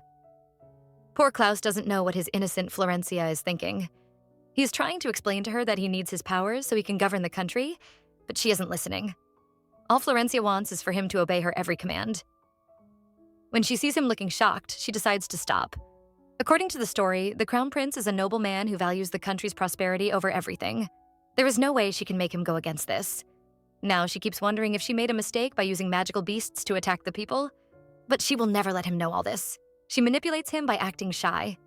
She says she wants him to be her chosen one and will make his dream come true. Klaus is touched because this means she has chosen him and will deliver his wish to the World Tree. Florencia keeps praising him, calling him worthy this and superior that. She tells him no one else is more worthy of that role. For those who don't know, the World Tree looks over all of Himarian, the Empire's capital. Once every 300 years, a moon maiden appears and selects a pure-hearted person to become the master of the tree. The chosen person borrows the power of the sacred bird and gets the flower of wishes that blooms at the top of the world tree. The flowers would then grant them their wish, and the tree would continue to sleep for another 300 years. What a pity the moon maiden and chosen one this time are evil. Anaisa has finally remembered something from the original story. Helmut said only a spirit bird can control the magical beasts, and only one spirit bird was ever mentioned in the story. Florencia's spirit bird Tururu. In the game, the bird follows Florencia everywhere she goes and eventually turns into a sacred bird at the end of the story. Anaisa has finally connected all the dots. Since Florencia is the only one with the sacred bird, that means she was the one who summoned the magical beasts. The truth makes her very upset, but the Duke doesn't like seeing her so sad. He distracts her with an outing to get some sweets, but she refuses. In her mind, she would rather spend more time with the Duke because he is sweeter than any dessert. If the Duke heard this, he would probably jump for joy. She asks why he is looking for her, and he says he is here to ask for her advice. He wants to ask his uncle for independence, but first, he wants to know what Anaisa thinks. He doesn't know what the king is thinking now. He has no idea what the crown prince has said, but it is probably not something good. He might have even told the king that Helmut is planning to leave him and the nation. Anaisa feels sad for him. He and his uncle were clearly so close before. She would feel bad if their relationship is ruined. When she hears the Duke telling her not to worry, she freaks out, wondering if he can hear her thoughts. The poor man just guessed. After all, there is one thing he knows about his fiancée. She likes to worry about others too much. He starts to say something but stops. Annalise, however, has guessed what he was about to say. He was about to call her cute. She starts blushing. Seeing how shy she is, Helmut knows she has guessed correctly. Anaisa doesn't think she is wrong for worrying. She has also noticed something strange. Anytime she is with the Duke, it is like she changes into a lovable and kind protagonist. Helmut tells her his plan. He doesn't want to separate from the nation. All he wants is to make sure the humans stop attacking demons. He wants to be like his father, who made sure the magical beasts never left the valley. He is sure the king will agree to his request if he promises to act as a shield. Because of that night's battle, more people are willing to stand by their side instead of the Moon Maiden and the Crown Prince. Helmut isn't a wicked person. If those humans are really sincere, he won't mind allowing them to live together with them. Anaisa thinks this is all unbelievable. The story is still trying to force Florencia into the role of the protagonist, but Anaisa thinks she has become the protagonist. It seems this world is starting to change. Helmut tells Anaisa what has been going on. Right now, a large number of people don't support the Moon Maiden or the Crown Prince anymore. In fact, they want to leave the Empire and come over to the Duke's estate to live. This would have been good news to anyone, but not to our girl. Annalise panics because she doesn't want that. Everything she did was never to make Florencia lose in this world. She only wanted the Crown Prince's group to know that she and the Duke would fight with holding back. She and the Duke are strong enough to fight the Empire, but once the people get involved and start supporting the villains, the happy ending of this story will be ruined. Our girl is really a saint. She is still worried that Florencia and her chosen one wouldn't be able to have their happy ending. In the story, the two were very popular among the people, and they were loved for generations. But everything has changed. Anaisa has now stolen half of the protagonist's popularity. They might survive, but the story's happy ending will be ruined. Girl, just be selfish for once. She keeps worrying until the Duke notices. He wants to know why she is so upset, and she finally tells him her thoughts. The once in 300 years World Tree ceremony is coming up, and they have to make sure everything is settled peacefully. She believes if Florencia becomes the world's true savior and has everyone's support, everything will calm down. Girl, you are so naive. She tells the Duke she doesn't need people to side with them because that will only create conflict. All she wants is to live peacefully. The love-blinded Duke doesn't argue and agrees with her plan. If they want things to end peacefully, they have to quickly tell the king that they won't fight for power in this country. Helmut plans to speak with the king soon, but he wants Annalise to follow him. She agrees and prays that the Duke and the demon folk won't be harmed for the next 6 months. Then everything will all end. She thinks their discussion is over, but there is one more thing they have to tell the king about. That they are officially engaged. Anaisa looks like she has been electrocuted, but she is secretly happy. If she is with Helmut, she will live peacefully. The day has come to visit the king, and Anaisa is all dressed up. Today they will tell the king about their plan to raise a nation to protect the demon folk, and also inform him about their engagement. Anaisa is happy because finally they will disappear from this story. She believes everything will be settled this way. Well, like I said before, our girl is too naive. They have just arrived at the capital when they have an incident. The two are shocked to discover they have been surrounded on all sides by soldiers. They are blocking them from entering the town. The Duke seems to have expected those people to still cause trouble. Anaisa is more surprised to see Franz leading the soldiers. He is just a magician and isn't like Klaus or Elgar, who are battle characters. Just like she thought, Franz didn't come here to fight. Instead, he is here to escort them to the castle. What escort? They must be planning something evil again. Franz assures them he isn't planning anything strange. The problem is that our couple is now very popular. After defeating the magical beasts and saving the people, they have become even more loved than the Moon Maiden. Because of this, the Crown Prince can't do anything to them. Otherwise, he will be known as the villain instead. Helmut finds this situation very funny. He makes fun of Franz for trying to kill him. Now the tables have turned. Anaisa stops him from saying anything more. Since they can finally see the king without any issues, he should stop looking for trouble. Franz is more surprised by Anaisa's change. She is no longer that outrageous woman they all knew. Anaisa doesn't like to hear this. She is so desperate to make sure the story's happy ending doesn't change. She comes up with the worst plan possible, acting like a villainess to help Florencia gain more popularity. Meanwhile, Franz is just confused as to why she keeps calling herself a wicked villainess. Everywhere is so awkward until Helmut decides to address the issue. Even though half the people now support them, he can still see that Franz doesn't like him. Anaisa also notices it, but she thinks it is because Franz is a main character in the Tenmari game. He can only act according to the script. Franz also admits he only follows what Klaus thinks. He does whatever the royals ask him to do. But Anaisa isn't satisfied with this. She challenges him, asking why he lives such a life without fulfilling his own dreams.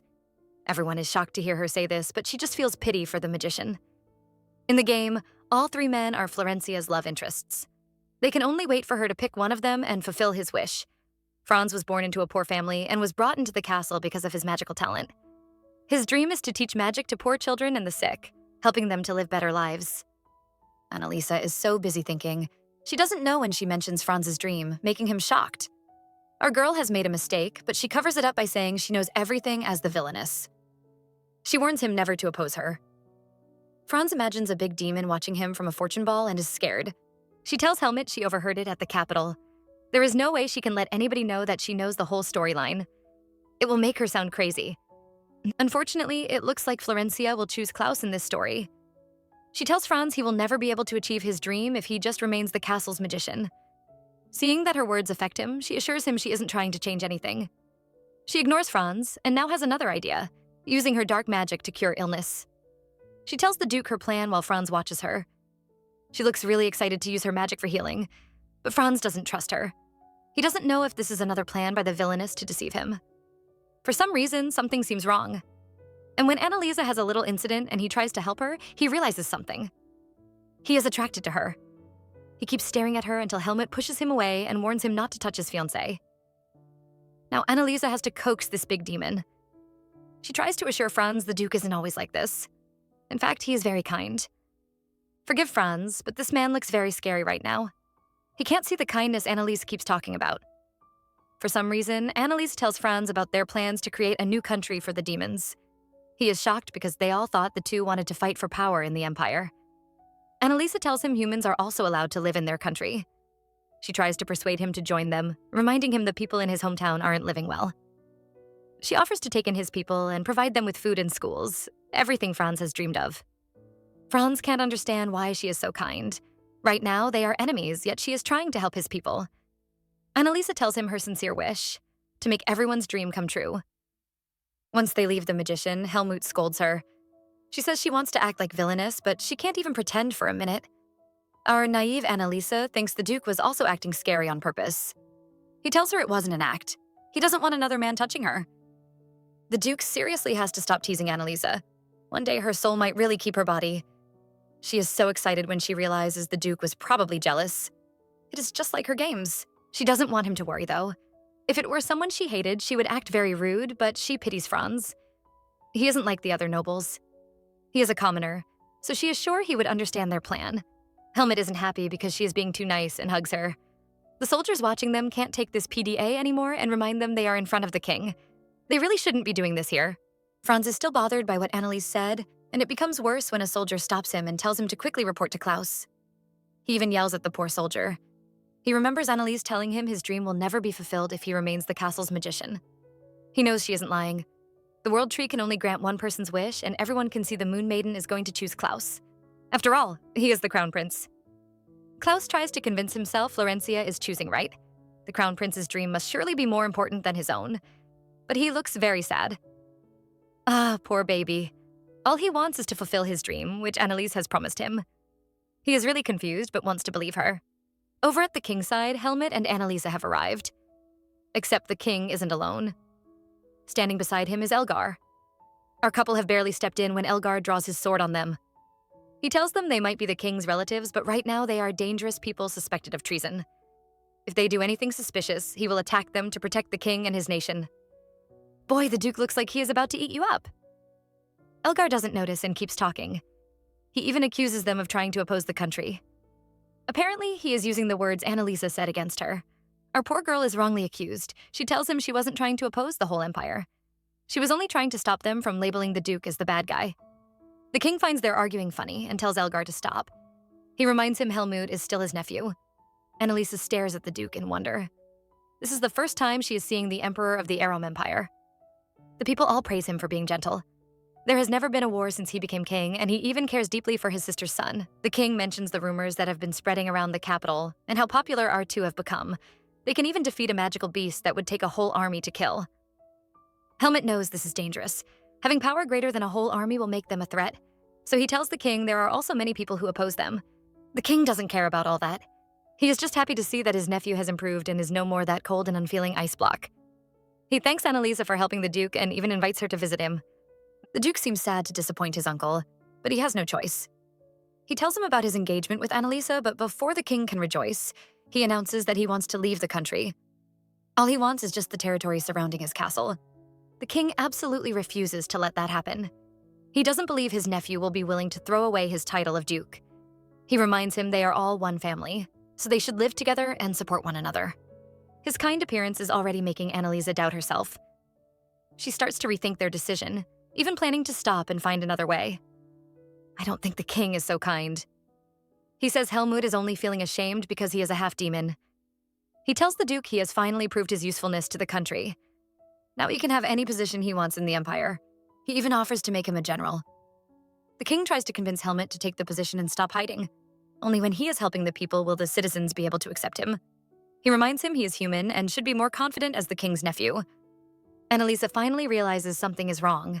The king doesn't want to accept that his nephew is a half-demon. He only recognizes his human side. Even worse, he is offering Helmut the position of a general, but she knows that is Elgar's dream. In the story, Elgar was the perfect swordsman and was respected by even the nearby countries. He was so strong, he was able to end the Long War. Later on, he spent his time teaching the sword to other soldiers and children. He ended up creating a peaceful world. Anaisa is determined to let him fulfill his dream. She stops the king and tells him the Duke isn't suitable. His strength isn't something that can be taught to others, just like her dark magic. She asks the king to pick a choice, choosing someone who is able to train the other soldiers and increase the strength of the army, or having just one person who is strong. The king looks confused, and the girl decides to pick for him. She suggests he choose Knight Elgar. Elgar obviously wants the position, but he still scolds Anaisa for daring to speak in front of the emperor. Actually, he is scared because his greatest wish has just been revealed. He never told anyone about his dream because he is just an ordinary royal guard without any real battle experience. There is no reason why anyone should choose him, so he doesn't understand why Anaisa insists on helping him. The king actually considers what she said. He knows how loyal Elgar is, and even his son, Klaus, always praises him. Instead of Elgar to take this chance, he keeps refusing. Maybe Helmut is tired of seeing the knight like this, but he actually supports what Anaisa said. He tells the king to listen to his fiancée since she doesn't lie. The king really values him and decides to listen to him. He knows his nephew always has a way of noticing people. He recalls how Helmut was able to catch a corrupt minister even as a child. Now, he really doesn't want this nephew to leave, but Anaisa knows it is all because of the power of the Duke's eyes. She knows he won't be able to see any malice in Elgar because the knight truly believes he is doing the right thing. Since even his nephew has spoken up for this knight, the king decides to follow Anaisa's suggestions. He decides to test Elgar and asks him to start training the soldiers. He even wants to make him his right-hand man. The meeting is over and our couple are leaving. Anaisa is happy they finally got to speak to the king. Although he didn't agree, he also didn't tell them no. After asking them several times and seeing that they refused to change their minds, he eventually gave in. Just like his sister, his nephew is really stubborn. But he still doesn't agree to let them go, at least not now. Because of the World Tree ceremony that is coming up, he needs them to all be together. He will only agree to their request once the ceremony is over. Anaisa knows the ending of the game is no longer far. During the World Tree ceremony, the Crown Prince will wish for the nation's prosperity. Annalise doesn't plan to stop them because she is okay just being a supporting character. Once this is all over, she can finally leave this country and live happily ever after with the Duke. The Duke doesn't share her thoughts. He even wants her to compete for the Moon Maiden's position. But he isn't doing this just to make others angry. The World Tree will grant the wish of the person with the most beautiful heart. He really believes someone like Anaisa, who wishes for others' happiness, will be the perfect Moon Maiden. Well, he isn't wrong, but the girl wants none of this. She knows Florencia will choose Klaus this time. Since the prince is someone who wishes for the nation's prosperity the most, she thinks he is the right choice. Helmut doesn't agree. He asks her to choose what is most important, the nation's prosperity or the life of the citizens. Anaisa is beginning to understand this world. The Empire hates innocent demons and sees them as enemies. Even the king doesn't accept his own nephew because he is a half-demon. He always says he supports him, but everything is just empty words. He never really stands by his side. The main characters of Tenmari all refuse to see these problems. If they really allow the prince to wish for national prosperity, the people might continue to suffer. Now Annalise has changed her mind. Since she knows there is a problem, she doesn't want to just leave anymore. She wants to find a way to change everything. Suddenly, the Duke holds her hand and hides her behind him. She's confused until she sees Florencia approaching. This girl really thinks she is still some saintly protagonist and starts scolding our couple for daring to show up in the castle. She accuses them of planning something evil. She calls them villains and says they are ruining this perfect world. Annalise actually looks like she is feeling guilty. She keeps trying to find a reason to justify Florencia's anger. She thinks from Florencia's side, they must look like real villains. They refuse to die and keep fighting back at her. Now even the public opinions are divided into two. Thankfully, she doesn't allow Florencia's words to affect her fully. She tells Florencia she will never go along with her plan because it only means death for her. She says she never cared about the fame. All she wanted at first was to live her own life peacefully. Except now her desires have changed. Before, all she thought about was herself. She wanted to survive desperately and stop being some unimportant side character. She didn't want others to control her life. For the first time, Florencia is afraid, especially when she sees Annalisa moving closer. She warns our girl to stop moving, but Annalise is done listening to her.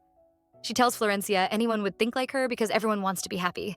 Happiness is not only limited to the protagonist. Florencia is actually frightened and pushes Annalise away. She mocks her for thinking she is something when she is just a villainess who keeps refusing to accept her ending. She can't control it anymore and shows her true nature. She looks crazy as she tells Annalisa she needs to disappear. She and Lord Klaus will be the protagonists who save this world. They are the only ones who can ever be right. This is the worst narcissist I have ever seen. She insists she is the most noble and righteous person in this world. To her, Annalisa is just a useless character who can be cast aside and destroyed at any time. She promises to show our girl how useless it is to resist her fate. She decides to use her most powerful weapon. At the next World Tree ceremony, she is going to pray and ask that the two of them be erased. Annalisa is shocked.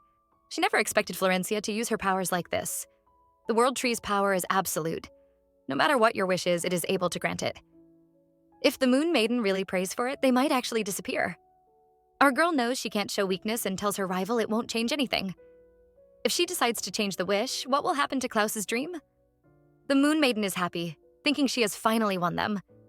She is determined to make sure nobody gains anything from this. She will do her best to convince the prince that erasing the villains is more important. She is sure Klaus will listen to her and tells our couple to just give up. There is no way they can defy the World Tree's power. There is nothing they can do because only the protagonist can reach the World Tree. She can ask for a wish with the help of the spirit bird. Now, she is really looking forward to the day of the ceremony. Back at home, Annalisa is still upset.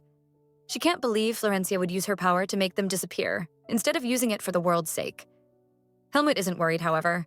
He tells her he has a plan to defeat Florencia and her spirit bird. But for that to work, he will need Annalisa's help. He wants to know why she nominated Elgar for the general's position and why she tried to help Franz fulfill his dream. She seems to know so much about them. Helmut tells Annalisa he can lend her his power, but he needs to know everything about her. Annalisa is panicking. She thinks she might have said too much in front of the Duke, making him suspicious. She tries to cover it up, saying she supported them because it was a good idea, but the Duke doesn't believe her. He even seems to be angry. The girl doesn't know what to do. She is afraid the Duke might be suspecting her. He might think she is hiding something from him, but she doesn't have the courage to confess that she is from another world, and that this world is just a game she used to play. She didn't hide the truth on purpose, she just didn't know how to explain any of this. Still, she decides to tell the Duke the truth. After she came to this world, she decided to stay true to her feelings. So that is what she is going to do. She is trying to explain her feelings when he says they should talk inside the carriage. She is disappointed, as she assumes her strange behavior must have pushed the Duke away. Now, she regrets not telling him the truth about her life sooner. After all, no matter how strange she is, he would have listened to her properly. But honestly, she is just worrying too much. The first thing the Duke does when they get inside the carriage is to place her on his lap and play with her hair. He asks her again why she decided to help the knight. Anaisa is anxious as she tries to explain how she knew about Elgar's dream to become the general. Except the Duke isn't concerned about that at all. Turns out our big demon was just jealous. He wants to know why Anaisa spent so much time trying to help the knight, even speaking to the king for him. He tells her there was never a need for her to get involved or even say it in front of the knight. Now, because of her actions, that man might develop feelings for her. Anaisa never expected the Duke to be angry because of this. She doesn't say anything, making him panic even more. Now he has convinced himself that Elgar already has feelings for her. In fact, even Franz too must have fallen in love with her. Anaisa quickly stops this man before he starts saying the whole town is in love with her. She tells him it isn't possible, but he keeps sulking. Anaisa is relieved. She really thought he was angry because she never told him about her life before they met. Her words remind the Duke, and he says he really doesn't know anything about her past. Before he can complain about that too, she assures him she isn't trying to hide anything from him. She is just overthinking because Helmut doesn't actually care. All he is concerned about is her life after him. What she thinks and feels now, he wants to know everything. As long as he is the only man in her heart, he is willing to do anything for her. The two are back at home, but our girl is still thinking about the Duke. Her heart is already full of him. She thinks about him getting jealous and decides to go find him. She knows he doesn't understand her actions because she has never explained them. He might be trying to understand them on his own, but doing so will only make him anxious. When she sees him, she hugs him tightly. She can't just be waiting if she wants to be loved. She also has to open up and face him. Since she has made a decision to live in this world, she must do it honestly. So our girl takes the initiative to confess to the Duke. She expresses her feelings. She doesn't want to be doubted anymore or live in fear. This time she is ready to tell him everything about her and her life before she came here. All she wants is for the Duke to listen to her. Seeing the Duke is willing, she decides to begin by confessing her biggest secret. She isn't the real Anaisa. She is from another world and probably died there. After her death, she ended up in this game world and woke up in Annalise's body. She is expecting the Duke to have a huge reaction, but all he does is ask her if someone cast a body-switching spell on her. Annalise didn't even know a spell like that exists. All she can think of is that the Duke's reaction is way too calm. Her goal isn't to talk about how she switched bodies and ended up here. What she really wants to tell him is how her old life was. She opens up and tells him about how submissive she was in her past life. She could never tell anyone no when people asked her for things. She naively thought she would be thanked and admired by everyone for it, but the only thing she got was dissatisfaction. She knows it isn't anybody's fault. If she had tried harder to reach out, her life might have been different. But the current her is different. When she became Anaisa, she decided to change and live her own life for once. Even if it made her look selfish, she would follow her heart. In her mind, she finally realizes why she never told the truth. She was scared. She thinks the Duke won't like the old her. In fact, he would be disappointed in her. However, the Duke doesn't react the way she expects. He even thinks it is good not to have close friends or families. Just like him, he was able to disappear from the country because he had no one to worry about. He also doesn't see any difference between the her in the story and the current Annalise at all. His words make her angry, and she argues she isn't the same. He doesn't agree with her. She says she wants to live selfishly, but she has never done anything selfish to force her own way. Instead, all she does is try to help others. He also tells her no matter how much she helps others, some people will be ungrateful, while others will be grateful. She can never decide how people will feel. She still tries to insist she has changed into a different person. The Duke reminds her of a past event. The first time he met her, he was very rude to her. He always used to be suspicious of everyone, but ever since he met her, that habit has changed. He wants her to stop thinking only her past is real. The person she is now is also real too. She isn't different because Anaisa is her. His words surprise her. She never knew her desire to help people was her true nature. She is grateful for the Duke because he tells her things she never knew she needed. Because of him, she has even started to like herself. Helmut tells her she should actually be more selfish. He asks her to make a wish. No matter how selfish her wish is, he will do his best to make it happen. The girl is tempted, but after thinking hard, she realizes she doesn't have any wish. She tells the Duke just having him with her is enough.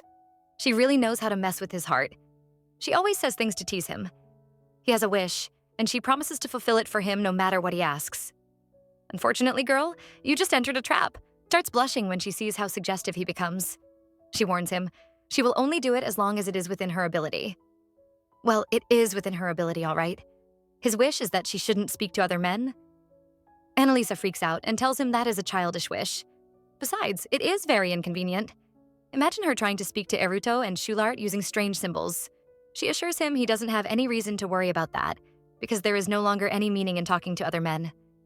The Duke can see she is shy, but he doesn't give up and wants to know why. She has no choice and finally confesses to him. She tells him she is in love with him. Poor Anaisa. The cunning Duke has successfully tricked her into confessing her feelings. She freaks out, but the man himself is very pleased. Anaisa isn't upset, though. She even wishes her confession can make him happy. And he is. He hugs her and tells her he won't stop her from helping others.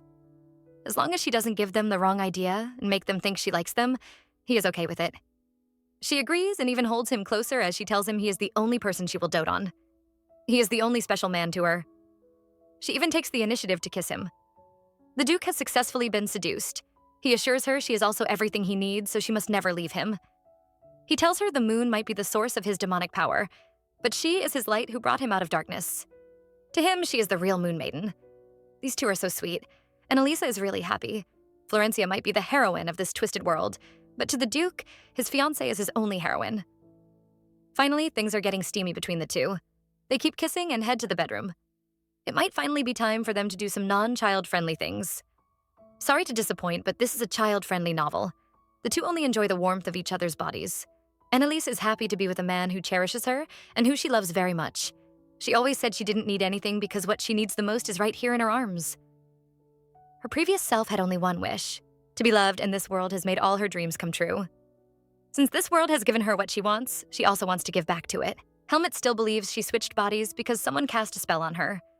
Annalisa knows that isn't what happened, but she doesn't know how to explain it to him.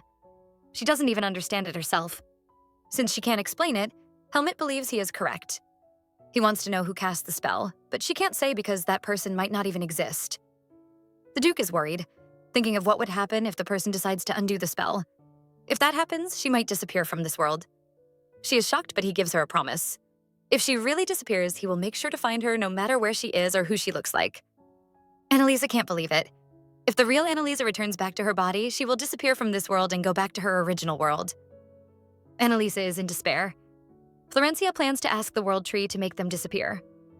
She already planned to stop that, only to realize that isn't her only threat. She was never supposed to exist in this world.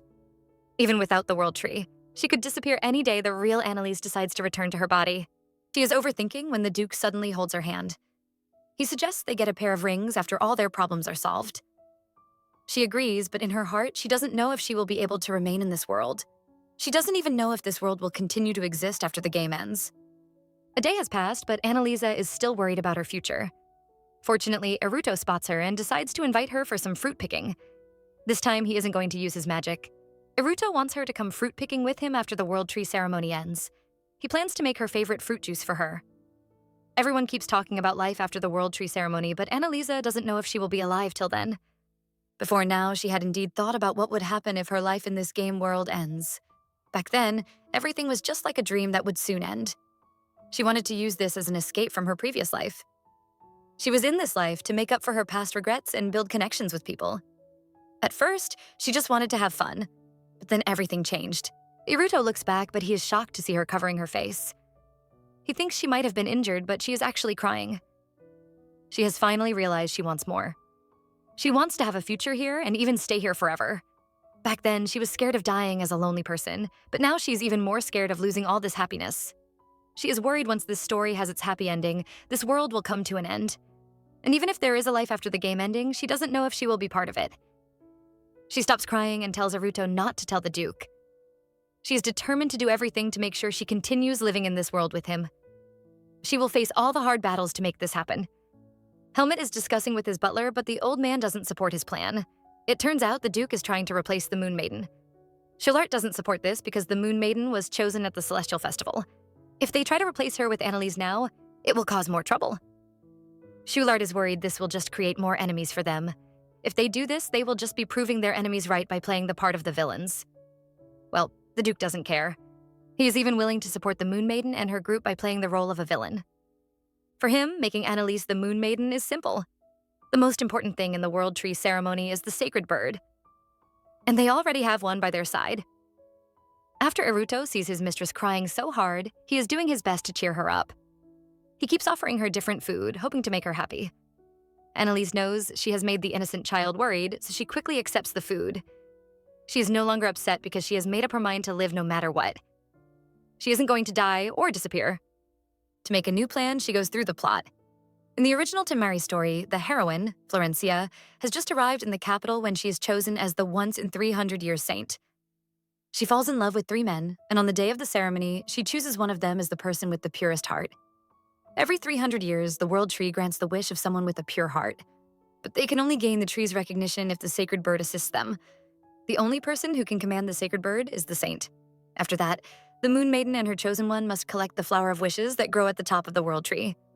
After going through the plot, Annalise realizes how important the sacred bird is. They need it to get to the top of the tree. She plans to use Shulart's tree magic or Franz wind magic to get up there. Except her plan won't work. Eruto tells her magic doesn't work near the World Tree. Even her powerful magic won't be able to wither the tree. Before the World Tree, both humans and demons are powerless. Annalise knows how powerful the tree is.